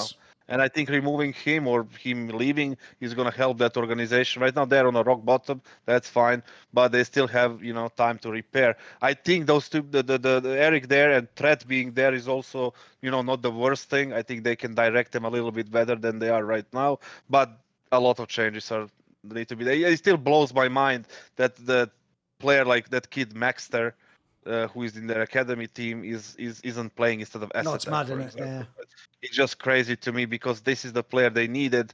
Right, he's a support player. That he's a good kid as well, very disciplined kid. I had conversations with him. I had a call when he was supposed to come to us, but then the PGL admin fucked the whole deal. I'm gonna talk about it when the time comes. But the thing is like, the thing is like, he's perfect for that role, and they just chose S1, and. You know what happened, and also that Alex, the guy who came. Oh, the Spanish one, the sure. Spanish guy. He left the team, and then they bet 0-3, and then all the team qualified. Like that's so rough for him. This actually ties in though to the next take, which was Maui, and you have to remember this was in September, so it was before Release of Masters. He actually said Nork is the best Swedish player. I think you nailed it. At the time, but I think that now it's Brolin or Knock, actually. They're both good, though. Yeah, both good. I'll tell you this, that Hampus is the Swedish best player. Right. Okay. Listen, it's not yet. Yeah, that's for later in the hot take section. We're reviewing old hot takes. Save that shit for later. So we'll get to that in a year from now. I feel like that one needs to come with a disclaimer. Yeah, exactly. Yeah. And then we had this one. Look, I actually think I'm going to say already. I think this one's an L. KASSAD said, "Give Cold Zero a second chance." Was I drunk? Yeah, yes. What's mad is, remember, I say it's September. We're saying that like it's 10 years ago. Like it's only February now. Like, what the hell happened in like 4 months? I don't know. I must have been like under some influence or something. Like, I don't know. I mean, it's just I guess that's an L. It's all right. You just take that one. Listen. To be fair, in the last episode, I did say Kenny S would qualify for the Blast Paris Majors. We all get caught up in nostalgia, Listen, yeah. That's exactly. I just caught up in imaginary. I loved Cold Zero too, but I've just got to let him go now. He's hurting me and himself too much. So that's it. Yeah. Then the last take of that episode, there's 2 episodes to go, was. I mean, and this is just an opinion again. I just said that Blame F can't be bad or a below average player like Plebs fucking tell me he is. Like, again, you don't have to think he's the best player, but he's clearly fucking good. Like, he just is, isn't he? Like, I have eyes, I can see he is good. I feel like that one's just an alright take. Yeah, if the take is like Blame is good, yeah, you nailed it. Great fucking job. No, but dude, I'm not joking, Maui. You can back me up. People actually think he's like a beta and like a net negative to a team, don't they? People actually think he's like a cancer to the team or something, like and stats wise. He's a cancer to the team, but he's a beta, yeah. But he's good at it. He's good at it though. But that's kind of the same people. It's like, I mean, I think I backed you up on that take because people just look at Blame F and they just want to hate him so badly because he looks like the guy that pushed them into a locker when they were in high school. But yeah, probably that too. Or something. The thing is like, give him a swirly. I would like Blame F not to call them because like if you were a beta and you call everything in your own favor. Yeah, like that's just bad. I'm with you on that. If you are a baiter, then they go bait, deliver my frags, and do your thing, whatever, right? Follow the protocols, do your thing, and fine. But don't call everything in your fucking favor so you can play the best round. It's like 4 more people there. I mean, the obvious joke I would make is the name of the fucking role is leader, and you're always the last one coming from behind. So I just think on a literal level, you aren't the leader. You're the one fucking coming behind, aren't you, to clean up? So there you go. You know what we call someone who comes at the end to clean up at the end of the day? A janitor, not a leader. You're not the CEO, you are the janitor. Right, then we'll do them 2 episodes to go. We'll do some of these quick. Right, Maui, says, I actually think you're being proven right on this one. You speculated before Richard or anyone had put it out there that actually Yabby and Stown, the reason they did that play of saying kick Cadian is they actually thought Heroic would go, well, no, we're keeping Cadian, and therefore they'd go to Astralis. Like, that was actually your take. I would say, based on what Richard and others have brought, I believe that was even proven to be correct. That, like, the idea was internally, they didn't think they were going to get booted, right? Or Yeah, they did think they were going to get booted, sorry, so they could get to Astralis easy and quick without costing money, I believe. Yeah, it seems like that was a conspiracy theory that was proven actually true. Based on the reporting, yeah. As far as I know, it's just true. I mean, it's a rare I don't case when we attach got the myself inside to many info. conspiracy theories, but once I do, they're always right. Okay. Fair enough. Flat Earth or something. No, that's not one. Oh yeah, because I don't reveal them to the general public. Yeah. Plus, and the point of this show is that we have to verify whether it's correct or not. Obviously, none of us can go beyond the 33rd parallel. Anyway, so on episode 16, which was the same one, then I had the take. Tell you what, this is only in October. I think I've killed it so far. I said Twists would be second best to Elysian CS2. Obviously, CS2 has a long way to go, but thus far, I'll take the W there. That's an easy W for me, I'm afraid, boys. Why would you take the W? They're based on what? Like one event? Are you fucking kidding me? Elysia's been good every single CS2 event he's played, mate. Are you out of your mind? The team is trash, by the way, but he's mega. He's good even when they fucking lose. Go watch. He's mega. What's Twists doing? Aside from just going like, hey, Cadian, I loved you in that episode of that reality. Before you fucking talk about your dickhead, just be a pro player. Why are you a fan of his? By the way, Twists, you were winning. Twists, you were winning the Grand Slam when Cadian was watching on like North teams in the crowd, and you're like, Cadian, I've just always wanted to play with you. Come on. Do you know how much resources does the leash take in that team? Like all the resources in the routes are going all that he needs, and then he tell you what he gives you. Straight fire. All the resources. And look at Liquid and look at their team right now. Let's open up the rankings. They have Nap. He takes up resources. Yakindar, I'm not even gonna talk about that. Cadian as well as an IGL. The only one who is playing without taking again all of these things is Skulls. So you agree with me then? Logically, if he doesn't have any resource, he can't be doing more. So you agree with me? Or he's not doing more, and he cannot like be called out as a second guy because he doesn't have the same resources as the leash. Nah, he's called. I called him out. It's too late. I called him out. I called him out, and I declare myself W on that one. I refuse to accept any L. I'm doing your tactic. I'm just refusing to take an L on this one. I'm taking the W. I win no matter what. There's just nothing that really Twist has done other than play these Blast Spring groups where Liquid did they even make it to the? Did they qualify for even the finals? I don't know. They didn't. Liquid failed everything. If you remember at the beginning. That was the sad thing. And I told you this, like, I think I agree at some point with you on this one because I said that Leash is a smarter player than Twist is because he brings more to the team than Twist does when it comes to ideas, when it comes to the structure. But again, he takes up a lot more resources than Twist. Don't give a fuck. Don't give a fuck, mate. So here's the thing.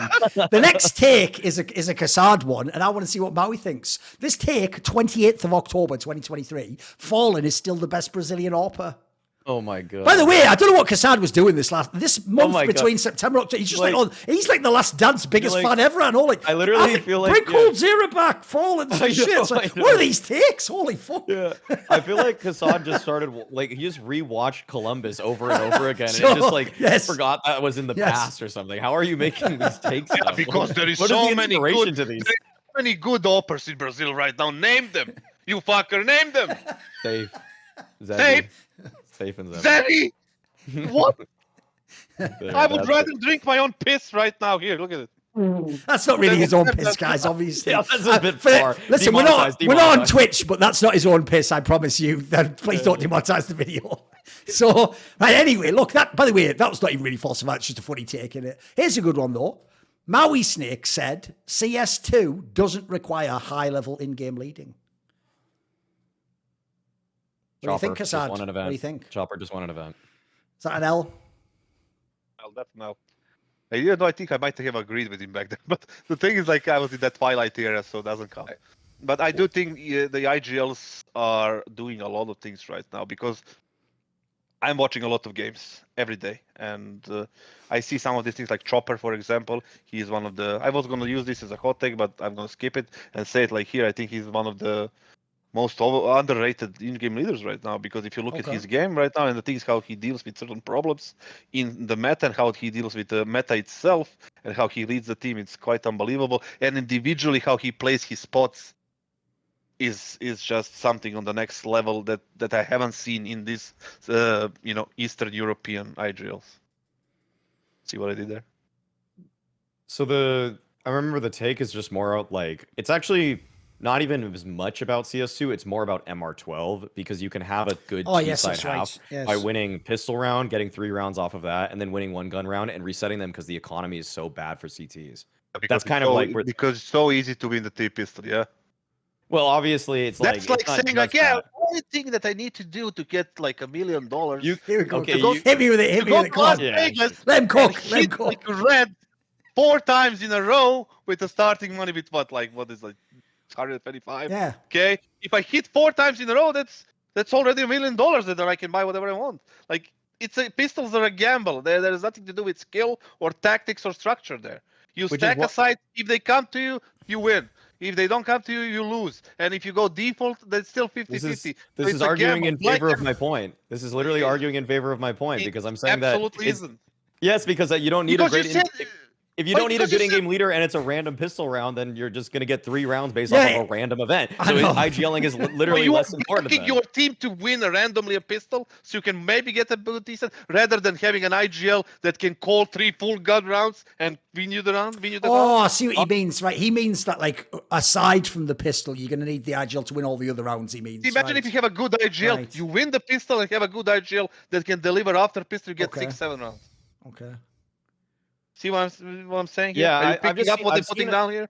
I've seen enough good in air quotes halves from teams where they just win the pistol on T side of overpass, then they win 1 random gun round because they just did a B rush, and then they just have 5 rounds on T side overpass, and that propels them because it's such a CT sided map. So that's. I'll just say this: being as it's hot take point made, and we're not making the hot take, but KASSAD half did a hot take. I'll just throw this in there, even though I sort of agree it was a very good tournament performance by Chopper. I will just say, he basically played the game on easy mode of every IGL of all time, because 1, his star player fragged out like no one ever has, and then 2, they won like every fucking pistol ever except like 1 against FaZe or something. Like, that was actually absurd. Like, they really had like everything go in their favor that tournament. So, like, I'm not hating on Chopper, but I tell you what, a lot of people would like to be in those shoes and win every fucking pistol and have a guy go like 1.7 rating or whatever the fuck. Like, I think a lot of people would have wins if they did that too. So I'll just throw that out there. Come on. Let's open Spirit. Chopper. Come on. Stats. Yes, stats were okay. I think it was at 1.0. Yeah, it was okay. Yeah, and then let's say Hooksy, right? What was his rating? Oh, his was terrible. It'd be like 0.8. Yeah, but guessing, right? exactly what I'm saying. That makes him underrated. Like, people are glorifying Hooksy. People are glorifying Hooksy, but he had like Nico, Monesi, JKS, and Hunter, and then obviously Chopper had what, like, Donk. And then who is like played out of his mind, but still got a better rating than Hooksy did. For example. True. And still won Katowice. So take that, Hooksy. I'll just say on that one, even though I know like the reasons why we gave it the time, I don't agree with it overall. Like, for example, I would even say if you actually look at some of the runs in Katowice, I think actually teams like Ensign, Falcons were mainly making it off the IGL. Actually, a lot of their players weren't that great, or the team wasn't that dope a lineup. I actually think the IGLs did a lot of work in that regard. Right, then we'll go to right, I had a bunch of takes on S1MPLE taking a break, so I don't care about that one. I then had that hot take, which was just an opinion, which was just to fuck with S1MPLE, where I said that when he came at Maui over the whole thing about Nafani being a good IGL, I just said, in that case, you fucking play with him, mate. How about that? Instead of Shiro, by the way, how's that take? I'll tell you what, I'm giving myself the W on this one. You wanted fucking Shiro to play with cocksucker Nafani. By the way, how's that going in his team at the moment? How is Nafani doing nowadays? Because if you don't know, guys, low key on paper, he actually has a pretty good roster of players. players. He has some talent. They do fuck all in the tournaments. They're irrelevant. Meanwhile, Shiro just checks nuts, won a massive fucking prestige land. Now he's not got Nafani calling. So all I'll say on that one is, like I said, if you're going to go as hard as Simple did, I actually think you are almost obliged to put your money where your mouth is and play with the fucking guy. Show me how sick he is then. Don't you want to win majors, mate? Come and play with Nafani and win a whole load. Spoiler, that is sarcasm. Please don't actually play with... Now that you've apologised, please don't play with Nafani or ruin your career. So shout out to you. And also that is why Shiro was crying. But enough about that. So. Right, okay, then we had this one, which was... Oh, this is actually about the Nafani one. Then KASSAD said, it's where this had to be a hot take. This is how bad, like, the community is. Because this isn't a hot take, but it was to morons. KASSAD dared to suggest that Maui's apology to Fani might have been fake. Which makes him up. Which, by the way, the reason we're making fun of you guys is that would be like me going, you know, that like skit on WWE was actually like a skit. It wasn't like a real candid camera in the locker room. Like, really? It's like, that's what CS is like, though. Like, mate, did you see when, like, the worst one to me that shows that they're blind when something is a joke or not is how many people actually said the headgear thing was a skit. It's like, bro, if you watch more than 4 seconds, how can you still think it's a skit? Like, I thought so. When she first said get out, I thought it could be a skit. When she then just started berating, obviously it wasn't. It was obviously real. So the idea they can't see that, like, it was so sarcastic, the letter he wrote. Like, there's no way he'd write it that way if he was actually apologising, would he? Like, he was almost pissing in your face while he was saying it all. Like, come on, guys. My language was so flowery. I know. Intentionally in that. There's no way. But I'm not going to like, I read the comments and you see Maui has the balls to be a man and apologize. There was all people like, he admitted it and apologized. Like, he isn't doing that. In fact, he's actually throwing it in your face that he's not apologizing, guys, you idiots. He's not even realizing he's pissing all over them. Exactly. Like, that's how fucking... I love it. I love it.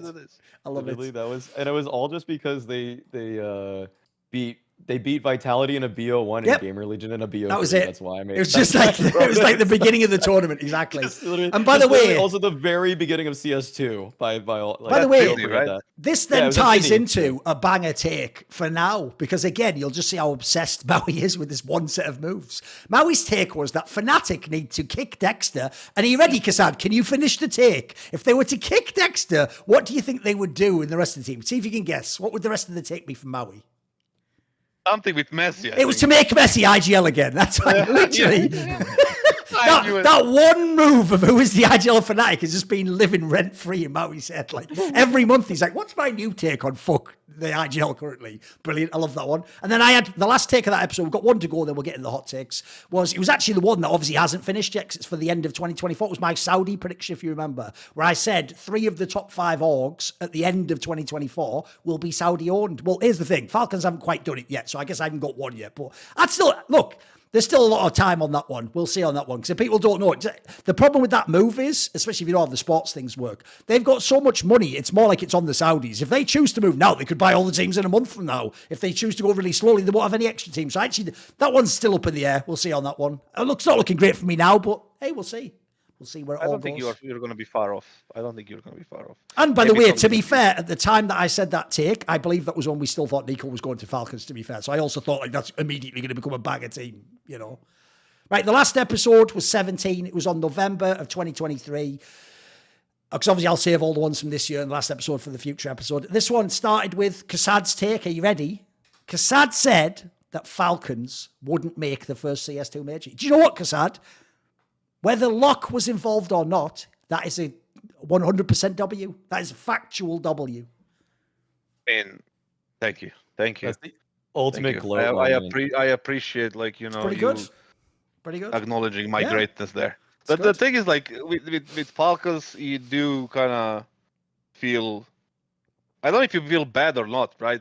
Or you think they didn't deserve to be there, but they got to the semis in KASSAD. Yeah, that was a banger result. And I'm pretty sure they had like expectations, but you know, I'm not really sure that everybody expected them to qualify directly as Legends as 3-0, 3-1 or something, but people didn't really think that they would be 1-3 and losing to AMCAL and yes, I think the teams they lost to was the worst part. Because I'll say that as well. It's not like they even got the hardest draw, guys. Like again, we're just saying you just have to beat like ex-Entropic players to get the mid. We're not saying like you have to beat fucking FaZe or something. You know, I'm with you. Yeah. Well, the thing is, like, they did lose to FaZe, but the other games were not hard. If they beat AMCAL, even if they lose the last one, they will be 2-3. They will be the last chance thing, and like they would kind of maybe got the chance, but they lost this.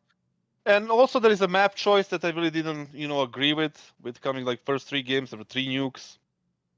Especially against Eternal Fire, whose best map is nuke. Oh, that was silly I think move all day, yeah. I thought that was a miscalculation there. And overall, it's sad that they didn't do it. Like, they invested so much money. We know how much, I said it in the last episode, how much they spend on San Pius and how much they spend on that we don't know how much they spend on Magisk and stuff. And right now they're just not going to be, on the major, and they have to take that hit. For me, the games that I watched, the biggest issue for this team is definitely Boros. I think he made a lot of mistakes inside the game. I obviously don't know what's happening like there inside the team, but the thing is, like, inside the game, he is choosing very strange. He's having very strange decisions. Like, he's taking fights he should not be taking. He's missing a lot of rotations. He is like in a wrong spot all the time. He's not trading well, which should be his primarily quality and role in the team. That he's that fragger guy, and I don't know how much of, like, again, resources are dedicated to him inside the server, but he would be, my first option in case of an upgrade or something when it comes to Falcons. But yeah, overall, they didn't make it. So. No, I'm with you on that one. I even think the real problem you have with Boros, I've almost never seen this in a player before, is he actually is mechanically totally fine. Like, he's actually a good player. Like, his firepower is there. But here's the problem. He is not at all connected to the team concept. And actually, for a snappy team, he looks really inappropriate. Like, he does not fit that team at all. And you can tell it actually means Snappy can't make certain calls in the game because he just knows this guy can't follow up or make the play himself or know what to do. So when you have to hold someone's hand like that, I don't care how much they frag. Like, it's gonna hurt your team. So yeah, I'm with you on that one. It hasn't been great so far. Right, then that's the thing. Here's one where I was 100% factually wrong. So, rare one. I predicted that Navi with Wonderful would win either Blast Fall Finals or Blast World Finals. They did not. I think they made semis or one. That's why I was. But they did. I thought you said win. Mega Grand Finals. I did, but then KASSAD made me upgrade it to win because he wanted me to be a man and just actually make a bold prediction. Well, so they didn't even make a Grand No, Final. it doesn't matter. I lost either way, so whatever. At least I went for glory. I agree with KASSAD. You got to go for it. You got to put your arm on the table and chop it off if you're wrong. Yeah, I mean, it is what it is. That's why me and KASSAD have no arms anymore, so enough about that. Right, right, then we had this one. Obviously, the problem with these ones now, to be fair, guys, this episode was in November. It's the last episode we're reviewing now, so some of these haven't had a chance to do one. Maui's take at the time, which was pretty blistering, was he said that at the time, Virtus.pro was the third best team in CS2. I believe KASSAD disagreed. Yeah, I mean, right now... It was a bit of a reach. It was a bit of a reach. It was a bit of a reach back then. They're not bad now. Opinion. Yeah, they're not bad now. Could be. Now, if you said that now, I would agree. Yeah, they're like a sleeper top team, sure. Really? You think they're better than Vitality now? Sorry, yeah, I do think they're better than Vitality right now, based on what I've seen. Listen, save that for like 10 minutes from now. That should be your fucking hot take. We're almost there. We're almost there. I cut it down to just one sentence. Well, we'll spin it into a hot take in a second. You've got a couple here. Right, then we had Maui's... Oh, no, this is your take next. KASSAD's take, obviously hasn't ended, was that Vitality will have the most Tier 1 titles by the end of 2024. You got a good chance. Obviously, there's loads of events to play. You think you got a good chance for that one? We'll see. We'll see. I don't know. At this point, I don't know. Because they played, I mean, I'm gonna stick with it because I made it. I made my bet with that stake. But like right now, it's a bit shaky because they're not playing well, but they still have Zyvo. That's the thing. Yes. What would have worked out so much better is if you said 12 months from today, because they would have already had 2 titles. But now they have 0. Right, you could have got the World Finals one too. Yeah, true. Yeah, Fall and World. You would have got Fall and World. I'm a real man, so I just make the right predictions. I'm not gonna go get like this kind of beggars things. Like it should be hot take point gerrymandered instead. It's just be a man. We've only got 3 more, so we'll get through these ones. Then I had the take that Pimp wasn't wrong with that whole like Saudi tweet thing, because I actually think sadly that was a hot take. I don't think it's much of a hot take at all if you examine the circumstances, but that was like a media furore. People, this is how funny it is. It's not that it's only a few months ago, but like that was like a whole week they were just going ham on him for that, weren't they? So I thought that was so over fucking blown. Then we had 2 more. Maui had one that was Breeze will actually look good on an RG. Listen, thus far, I feel like that's an L, but, he could still turn around. You have the balls to talk to me about Coldzera and Fallen, and then you say that. That is pretty wild. Like, I know. That is pretty wild. Crazy. He's not even... That was a bit of hopium, as we call it. That was hopium right there, You just needed to believe in it. That's literally because I played him in a pug, and he was... Oh, that's true. That was why you said, yes, true. It tells about you a lot, doesn't it? And then the last Well, one. I'm not the one that's competing with the salary. This one was just a fucking opinion, but I would say if you even see how the scene's changed, I think people agree with me. I just said I think the blast system skews the history of CS because, as I pointed out, if you're a team that can't get into it, you just like can't almost be the number one team of the year. You almost can't be high enough in the rankings consistently because people just farm those shitty group stages, don't they? So, right, what about maybe you want to do one of the ones you just did, KASSAD? We can do a real hot take. Do you want to? How about that one? I think that one's pretty spicy. If you don't think Vitality are top 3. Just because I can't beat that's thrown you already. Because that implies you've taken Spirit top 3, right? No, I'm just talking about VP being top 3. That's the thing. You would have Spirit, FaZe, and why am I saying? I'm not saying Spirit.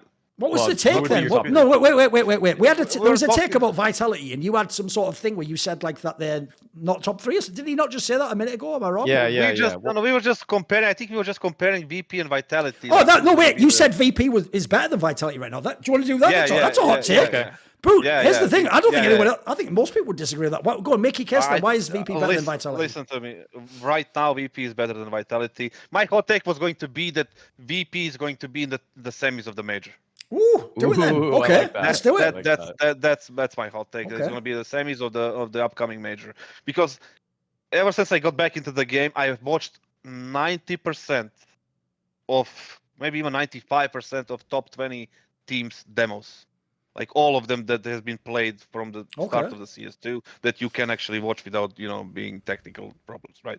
So the thing is like, and I also have access to this software Skybox thingy, so it's like you can watch there. So I watched a lot of games, and I can tell you that okay, Spirit too at some degree, but VP is the smartest and most structured team right now. The things they do in the game is just ahead of other teams when it comes to like the actual structure and the ideology of the actual game and how they approach these things. That's why I said, and my other hot take was going to be that Fleet is one of the most complete players right now. But we can tie that together, right? Because the way they play is so smart. The way they structure things is so smart. The problem right now for them is map pool because they cannot really, they're focusing on too many maps and doing this good of a job. They don't have a signature map. That's the problem for them. And they're a little bit inconsistent when it comes to the individual form, right? So, but overall, they have super smart players. The only one that's a question mark for me that can take this takedown is Mir, because I have seen, when I watch his game, when I watch, for example, James, he's playing super smart. When I watch Fleet, he's playing super smart. When I watch Norbert, he's a super good supportive element right now. Mir is the problem right now in a case that he makes a lot of bad decisions and he puts himself in a disadvantaged fight a lot of times and he doesn't really react to certain things properly. But overall, this team is mega good. Trust me when I tell you this one, that this team is very, very good and they're going to go deep into the major if they have the same thing. Obviously, it's going to require a little bit of luck in the draw, a good individual form, but overall, the most complete strategically and tactically, structurally team right now is VP, 100%. Wow. I have a hot take I could just build off of that one with. It's also VP related. I'll just vaguely say, here's the thing. I like the hot take, but I don't agree with it. As in, if I had to pick, would they make semis? Here's why I would say no, KASSAD. You sort of nailed it there. The problem I've always had with outsiders is even, and VP, when they've made the lineup even good, like on paper, it looks like they have the pieces. Somehow that always, this is I think it's a gym issue. They never have a signature map in VP. What's bizarre is they always win by just the style working on most maps, bizarrely. So it's more like, in my opinion, they're just good at playing people in pressure matches. So the problem is, I've just noticed in history, they're usually better as like a dark horse. Like essentially, if I actually have to know that they're going to win it's hard to know they're going to win against the big teams. They can upset them. So I'd say they're more of a quarterfinal team for me. But that's why it's a good hot take. Okay, what is your take you want to build off, Maui? Come on. So just for reference, all the things that I'm bringing up are using the filters last 3 months, top 20. And so what I'm saying is that Norbert, if you were to construct an Eastern European super team, would be your 5th player. He would be your 5th player. No, Norbert would be your 5th. It can't be real. It can't be a take. It can't be. It's actually real. No, here's the thing. How dare you use the word super team, though? That's the worst. Because the saddest thing is, one, you are sort of right. Everyone knows he actually is a rare player that's been better in CS2. But the problem is, in my brain, I just can't get past the idea like Norbert is in the super team. That's why it's a hot take. Okay, Because I honestly, okay. like, based off of what he did in Okay. CSGO, we were just memeing him all True, the time. It's like, he was. Norbert is a major winner and Nico's not a major winner. Well, now you look at some of the stats, and again, like, referencing what I said about Yes. stats and like what my filters were, he's the 8th highest rated person on LAN Fucking in the hell. last 3 months. Holy Like, shit. it's crazy. That's He's respect. also, Yeah. he's literally the highest rated player on Overpass. Period. Fucking All hell. players. He is the highest rated player on Overpass. Okay. Like that's so absurd. And he's the 2nd highest rated player Right. on CT side Inferno. For 2 reasons, I can't believe I'm about to say this, but put some respect on Norbert's name. Fucking hell. No, Norbert, I mean, like, KASSAD's been watching it now. I've been, like, really keeping an eye on them, too. And it's just, like, he just does all the right things, and he multi-frags from positions that other people don't sometimes. Like, he's legitimately very mechanically talented now. He's just making a lot of the right moves. He's playing well within the system, not giving up win conditions. Like, that's a big thing where I think before with Norbert, I was kind of like, it was... like, he would sometimes give up that, like, Jame win condition or, like, the VP style where it's just, like, he might make a little bit of a misstep, go for an overpeak. I think he's just really hunkered down and bought into whatever it is that they're doing. So Norbert right now is actually, yeah, no, he's just playing incredibly strong CS. And even in terms of individual mechanics, he's very sharp right now. Like, I don't know where this came from. I like getting benched from this team was the best thing to ever happen to Norbert. It might be the best thing that VP ever did to this guy also, and for themselves, because now they're getting to reap the rewards of him re-examining his own playstyle and coming back with a renewed sense of purpose. What do you think, KASSAD? It's a hot take for I, sure. listen, it is a hot take just because you said like a super team word has been used there, right? But like we've seen like different players that we thought that not gonna make it to the like very high level and being a part of super teams, right? And very successful teams. I do think that Norbert is a very important guy right now in the machine that's VP. The position that he has, like I said again and again, that he doesn't take up any of the space. He doesn't use any of the resources in the rounds for VP. It all goes to Jamie. It all goes to Fleet. It all goes to other people. He doesn't take up anything, and he delivers more than what people in the team expects from him. If you look at his positions on the CT side and how he uses his utility, smokes, mollies, like the timings of using it, the positions that he's throwing it from, the innovative things, the creative things. I don't know if it's all him, but he's the one doing it anyway, in my eyes, because I'm watching the game. But I think it's very high level in a sense, and he's a very important thing. Obviously, for me, Fleet is by far the best player in that team, but definitely Norbert is a massive piece there and very good player. I agree that Flit is the best player on that team, but I also just again have to reiterate that you said, you know, he takes up no resources, and I'm bringing up my point. He is literally the highest player in the world rated on Overpass. How is that even possible? That he gets no resources and yet he is statistically the highest outputting player right now. That's so absurd. Like that's why he'd be part of my super team for Eastern Europe. Maybe like I don't know. He might even be a top 10 player right now, legitimately. With your take, I don't know if it's like how can we say like if you're right or wrong? Like well, it's like you would say like is it Zontix right now or is it Perfecto? That's kind of like that for a similar role, and that's why it's a hot take, because I think most people for me 5 months ago would have said like, Perfecto, but Zontix for me it's 40-20 at this point, like 40 Zontix, 40 Norbert, and 20 Perfecto. Yeah, I think that's pretty fair. Yeah, but I would take Norbert because he's a major winner. And Nico isn't. Yeah. Okay. Yeah. All right, Duncan, your turn. Yeah, let me see where I want to go on this one. I'm trying to think what angle I'm going to do for this.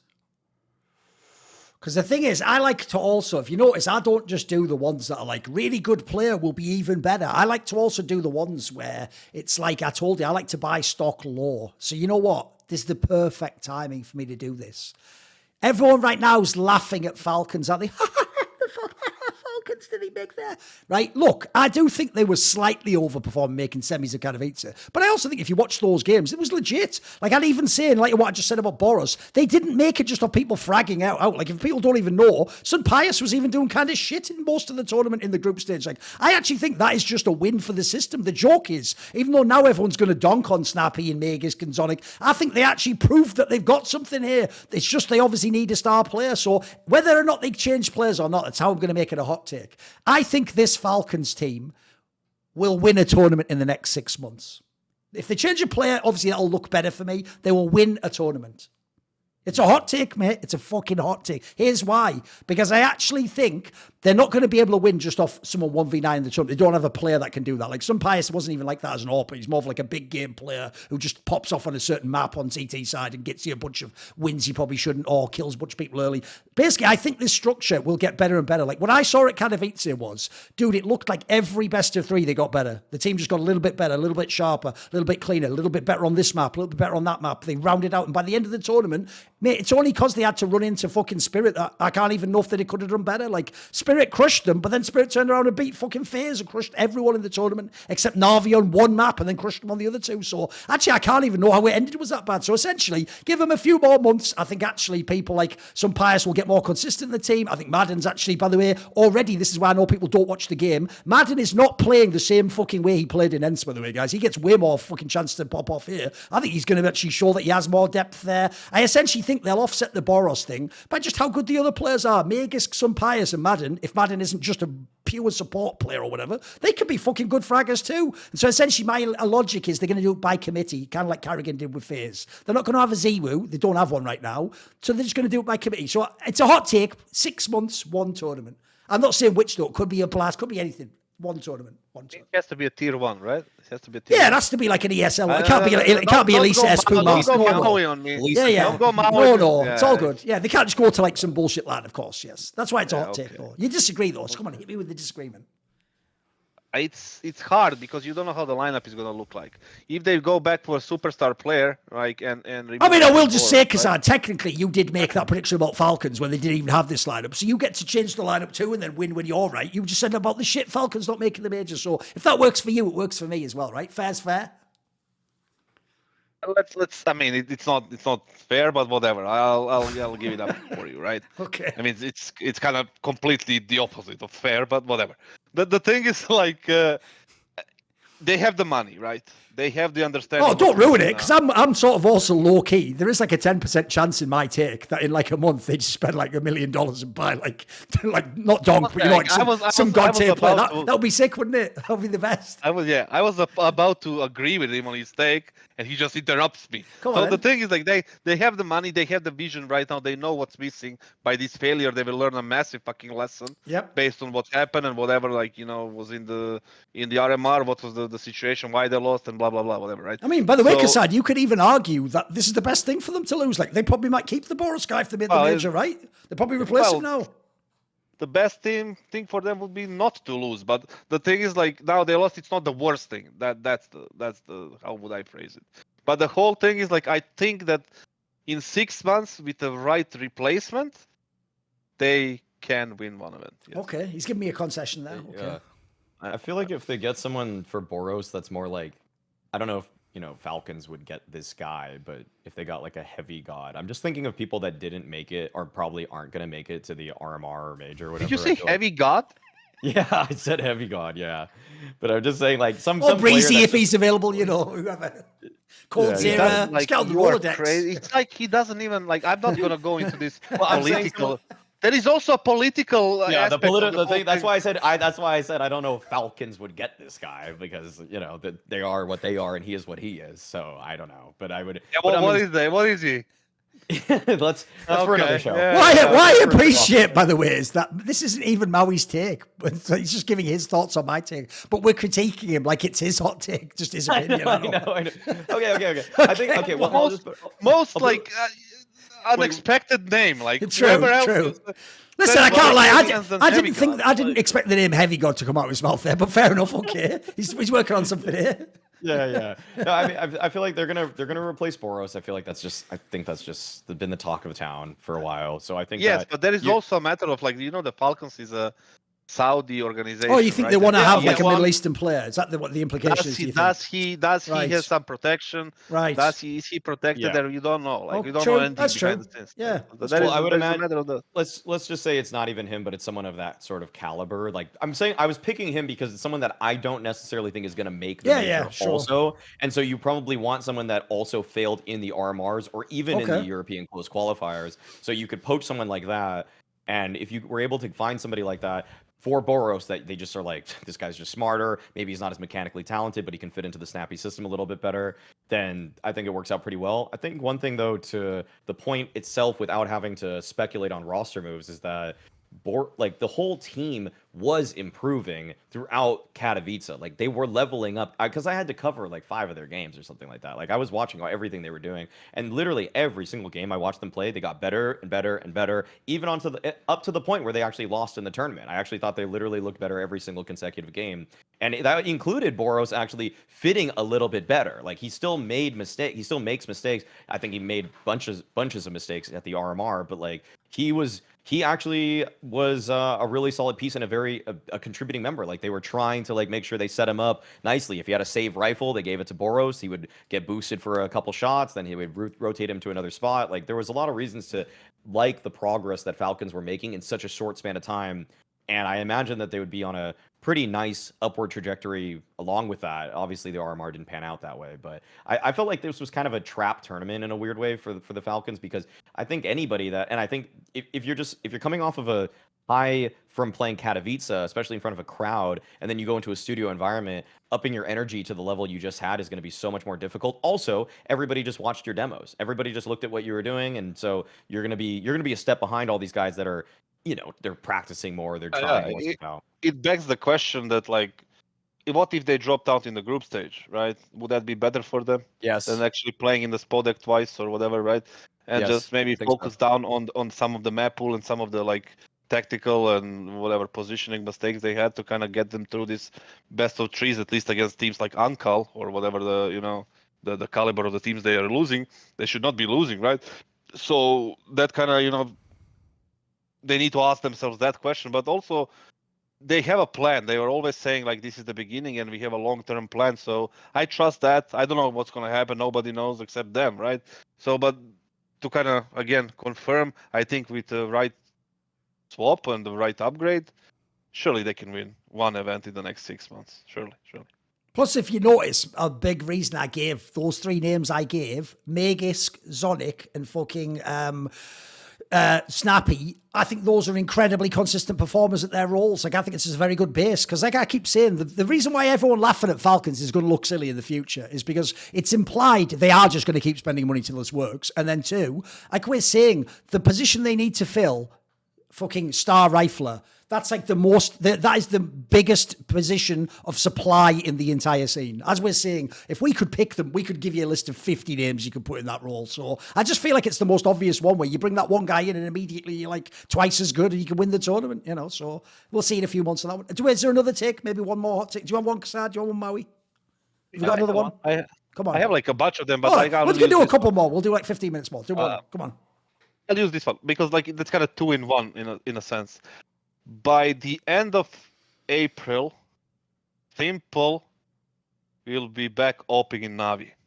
Ooh, what's great about that is it would be a hot take anyway that he comes back, because it's implied, but no one knows. He actually has to not only be NAVI, he has to be the AWPer. So he's essentially going to replace Wonderful, right? He's going to come out the team. That's the second part of my take, right? Right. I think that NAVI, that S1MPLE is going to go back to NAVI because like he doesn't have anywhere else to go. I don't think anybody's going to pay what NAVI is asking, simply because the stock for S1MPLE is down now. Simply because he didn't play for a long time. I still think he's good. He's still going to be the AWPer. He's not going to go back to Rifle. Like, the second part of my take is that Wonderful is the best AWPer of the whole region there. And that's Wait a minute. Oh, I think he's fucked up. Dude, Maui, I think he's actually fucked up. Do you know why I think he's fucked up? Oh, yeah, tell me why they fuck up. Are you implying Wonderful is better than Monacy? Oh, fuck. You forgot Monacy existed, didn't you? Yeah, I was so confused. Second best. Oh, there you go. Okay. All right, second best AWPer. Listen, that would have been a more spicy hot take, but I just don't think even you agree with that. The thing is, like, I completely... All right, second best then. But you're saying he's better than S1MPLE, he's better than Shiro for you. That's a bit hot take. Absolutely. Okay. Absolutely. I think he's better than all of them right now, except for Monacy. The thing is, like, I haven't really counted Monacy into that region, sure. because I was like, he doesn't play from a team from there, sure. Yeah. The thing is, like, I feel like Wonderful is so good, and he's been so underrated. I think NAVI made a great move by getting him. Killed it, yeah. Like, they got him from Sprout for some cheap money, and and it's like he's been one of the biggest reasons why they're playing so good, and they're playing, they qualified today as 3-1 against Bad Boom. And then it's just, I think that the way he's moving and the way he's doing things in CS2 is quite good, and it's a very high level, like if you just watch his games and the way he does things, right? And but unfortunately, he's not Simple, right? When Simple decides to go back because of his brand, because of his name, because of his popularity, and like the history and the fact that he's a GOAT of CSGO, he's gonna get that opportunity Oh, he definitely again. will. Right? Yes, yes. There is no amount of Wonderfuls or donks that will be, picked before Simple coming back, right?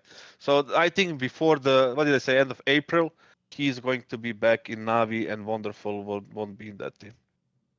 Which ties us to another thing, that Cloud9 should get Wonderful. Do you know what's sad about that though, KASSAD? I normally try not to do this, but I'm just going to mention it. Right? Obviously, people kept saying, and this was a stupid thing. The fans who were like, Simple should join Cloud9, and Simple expressly said, like, I obviously won't join a team with 4 Russians. Now, I will say as a joke there, no problem, Simple, they've got Hobbit, he's Kazakhstani, so it's 3 Russians. But I know what he means. He just means he won't join Cloud9, basically. Like, here's the problem. I agree, Wonderful would make that team great. One problem, his pinned tweet does say Russia is a terrorist state, so I'm just going to put that out there. I feel like someone with that pinned tweet might be on the same train as Simple. But then again, who knows if he doesn't have a team? Because the sad thing is, if we could take the politics shit out, if you had Wonderful to the Cloud9 team, I've got all sorts of hot takes we can make. I'll probably win a major. Like, why not? It's possible, right? I think that would be a banger team. The real sad thing about that state of affairs is, I'll take any of them, mate. I'll take any. It doesn't have to be Monacy or Simple. I'll take Dexter.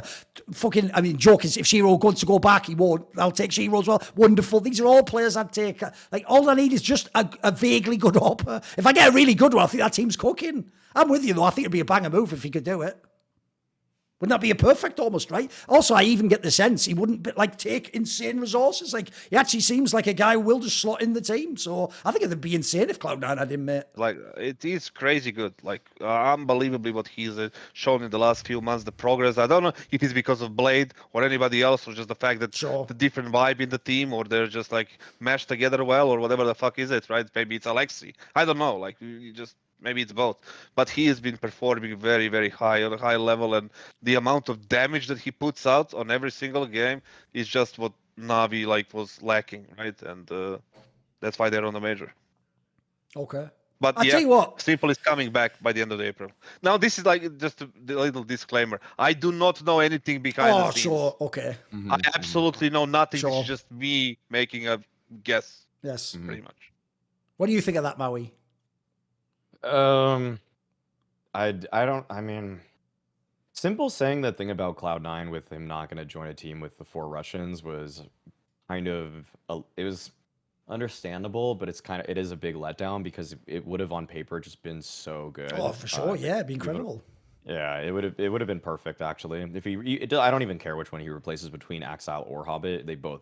Either would have been fine, because Electronic, Boomich, and Perfecto have all been playing their 3 roles incredibly well, and so yeah, it's just flat out disappointing. And I don't really know what the landing spot necessarily would be then for Simple. I mean, if he's really incredibly tied to Ukraine and all their efforts, what's hilarious is what he could do is just absolutely fuck the guy that he's had beef with forever and just take Warro's spot on Monty. But I don't think he would join a team with that little much of brand power. But I don't know. I don't think he's, or if you wanna have Simple, you need to have at least 50 to 60. Yeah, exactly. That's the problem. The problem is that they're a small org. Yeah, exactly. They're not getting him, and also other teams from that region, Spirit, they just got Shiro. They're not probably gonna. I mean, it's kind of almost the same deal of he wouldn't join a team then with quote 3 Russians, because it'd be Chopper, Magix, and Donk. Yep. And then also with VP. And if I had to guess, I'm actually surprised, by the way, that Spirit themselves, just like Forza, managed to escape all those sanctions. As far as I know, isn't that like a fucking CIS org? You know what I mean? I don't really know on that one, so I don't know if he'd also join the org. You don't know, right? So if it's not Navi, it has to be an international team, probably, right? Yes, exactly. And I was going to get to international teams and who would he actually join? Well, teams that actually have the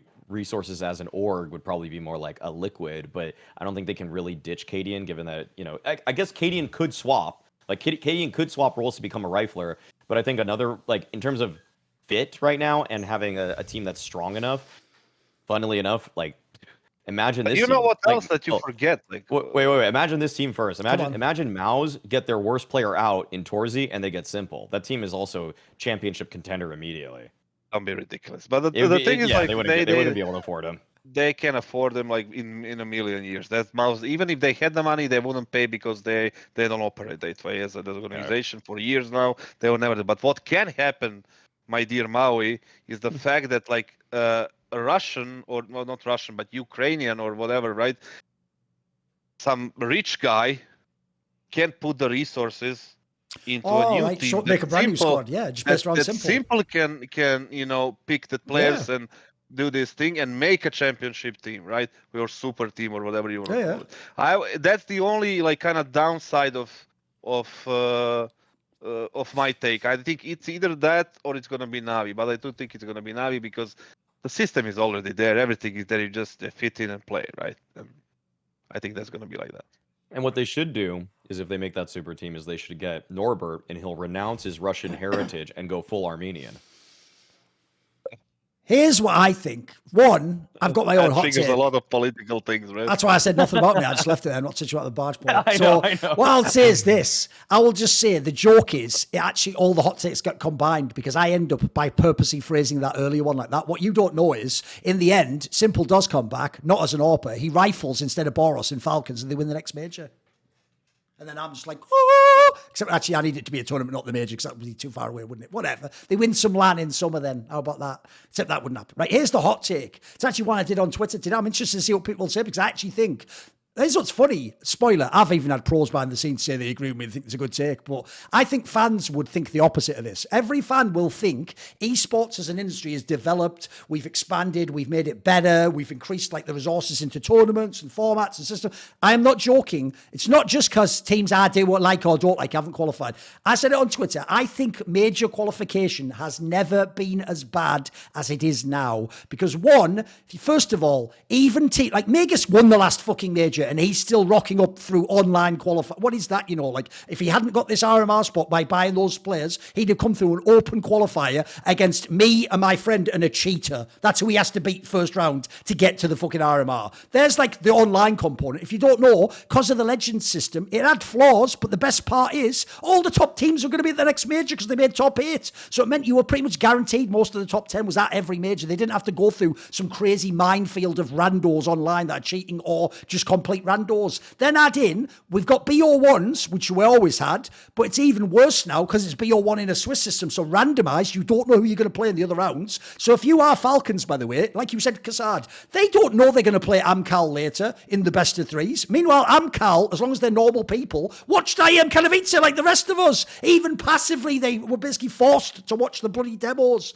Then after the BO1s, now we have BO1s in MR12, guys. At least it was MR15 before with the old economy. Like, you could have some space. Now we got BO1s that are MR12. That's even more of a brutal one. You can lose the game so fast. Then I'll add in, I think the map pool is fucking terrible right now. I think it's way, way worse than the era of when you had all the... Like, back in the day when you used to play Inferno, fucking... You could even say Dust 2, fucking keep going, Mirage. Like, everyone could play these maps. They were all good maps. They were all high level. You now have that nightmare of, like, which do you not want to play? Vertigo, Anubis, H, like, give me a break. Like, I'm fucking surrounded here.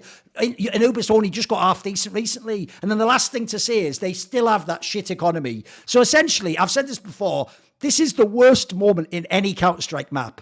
It is when it's an even game between evenly matched teams, but the CT economy is one round behind. It's the worst feeling in the world, KASSAD, because if you're watching as an analyst, you're like, you not only have to win these rounds as CT, you have to like not lose any men or guns. Like you're always behind the 8 ball the whole time. So in the old economy, you're right back in the game after like 2 round wins. You're just in it at that point. So if you add all this together, not only at this major, but I guarantee you for all majors here on out, if we have the same setup, we're going to see loads of upsets. We're going to see loads of big names not make the major, I'll tell you right now.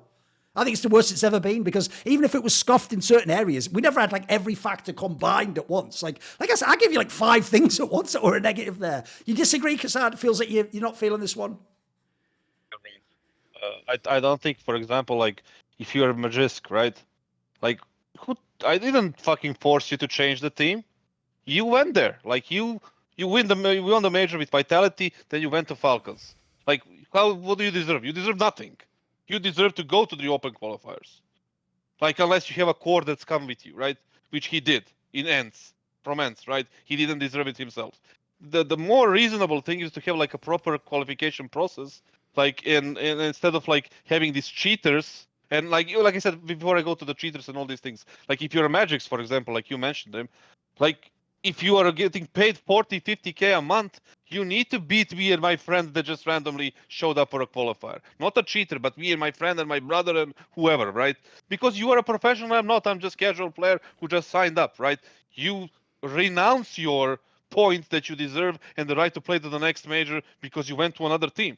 Completely brand new team, so you need to start over. So get your ass into the fucking open qualifier and play. But how about we have the proper system and the proper fucking anti-cheat, so we don't have these cheater problems right now, and we have competent admins instead of volunteers who are doing job like as a fucking side. By the way, while they're, I don't know if you remember this, jerk off. KASSAD. It might have been before your era. I can't remember if you were still coaching back then, but you're back in the old days. If people don't know, aside from the legends, you would still have people qualified online. But dude, no one ever got cheated in those online qualifiers. Like every big name pretty much made it. You remember how it was? Like the major would just be like the top 15, 16 teams pretty much.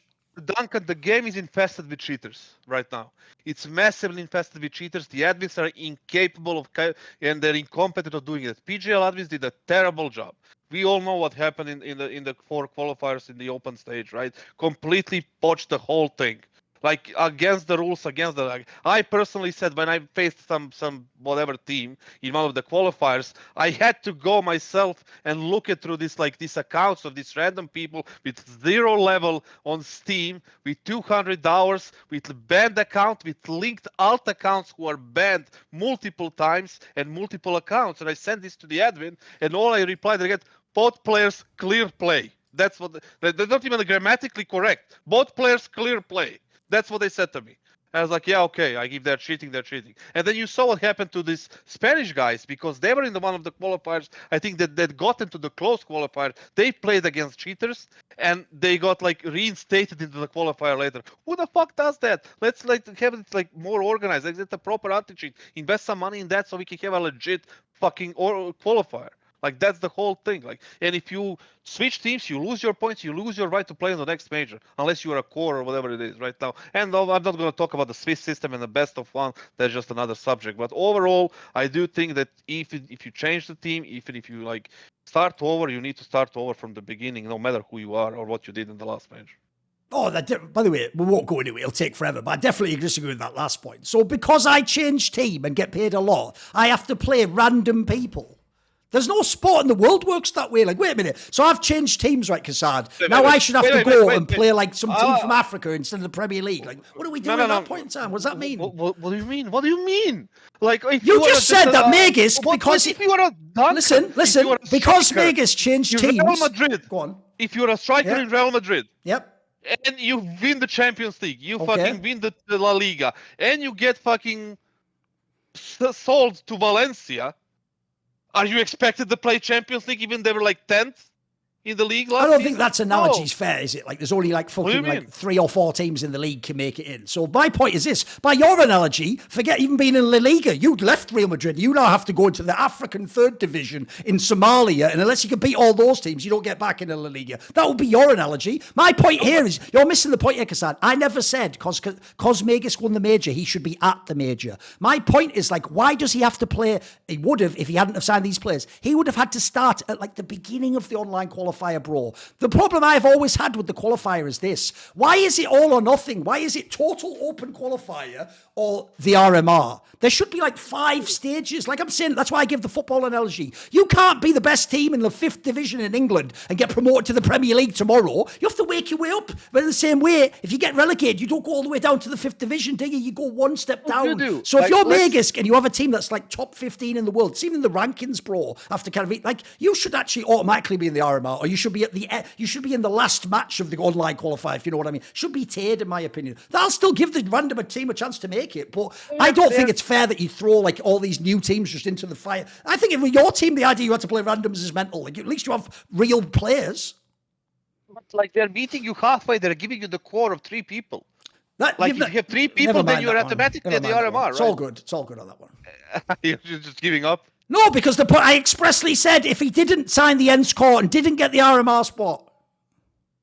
what I'm saying. Like, if you have the core, then you would gonna get on that. You're gonna skip all those, like, all those online bullshit things. Like, if you had like certain amount of players, you cannot as an individual win the major and expect to be placed somewhere like in front of the other. Do you want a hot take? I'll spin it into a hot take. That system's stupid as fuck. Do you know why that system is stupid as fuck? Because that system says that if Ents just got fucking Snappy, Madden, and we'll say Diha, that's a slot for the RMR. But it's also a slot if instead the 3 players are Slappy, Nerds, and fucking Sumpius, arguably the 3 best players. Why is each slot identically equal? That's terrible, mate. Like 60% of the team that actually made it. You've just nailed it. You've literally made my point for me. It isn't 60% of the team. It's only 60% in a literal sense. Like when Simple plays in NAVI, if I remove Simple from NAVI, are they 80% the same team? They only are in the sense of look at it that way, because of course you can.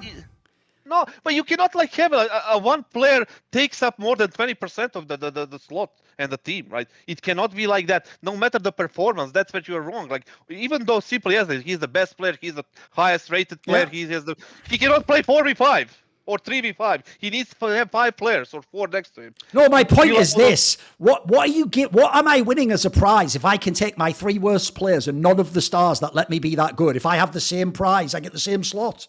So I get the same slot if I keep... Right, by the way, Nico, I'll do the same thing for G2, mate, right? Which one of these deserves an RMR slot? Huxley, JKS, and fucking Hunter, or Nico Monacy and Hunter? Which one of those is better? By your logic, KASSAD, it isn't different. They're identically the same. It isn't different. It isn't different at all. I think it should be the same. I think that's terrible, personally.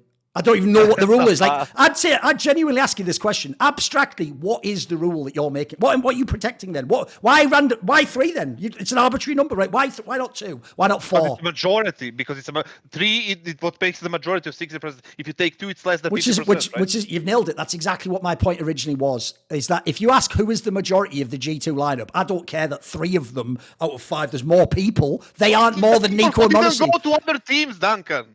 That's the majority. The 3 people that didn't. I'll tell you what, Maui. I know what the problem here is. He just really wants it to be that Magis doesn't get to be in the RMR, actually, bizarrely. I don't know why. If I hadn't picked like a different example, apparently he'd be totally... Essentially, because Magis gets... In fact, he even said it earlier. His logic was, because Magis gets 40k a month, he must beat every team of randoms. Like, that's like a non sequitur to me, mate, because I can tell you right now, Team Spirit that we just saw right now, let me pick the 16 teams and put them in a LAN. I guarantee they won't win it. How about that, KASSAD? Am I out of my mind by saying that? Let me pick the teams, mate. I'll pick some randos that play such bullshit CS. One of them will get them. All I need's 1 to get them. Or LAN. Because this is also another point. You know what?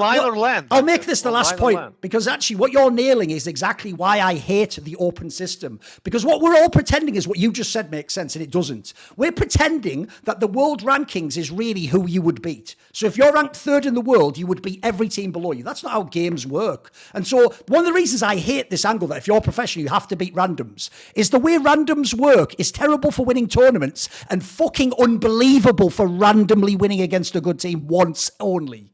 It's amazing, mate. I could show you some rando Russian team right now that'll rush the whole game and play super crazy, and they'll lose 99% of the games, but all they need is to win that 1 game in the qualifier against Magisk. That's it. But your logic is, because Magisk can't play complete randos, he then doesn't deserve to play against like fucking Heroic at the major or whatever. Like, why? It's a non sequitur to me. It's not even the same game you're playing. Like, if I gave the same example on any other name, you'd know exactly what I meant, but you just can't handle that one detail. You should pick that another one name. detail's doing my head in. It's all right. Just pick any name that you want. We'll just leave it there, mate. Just leave it there.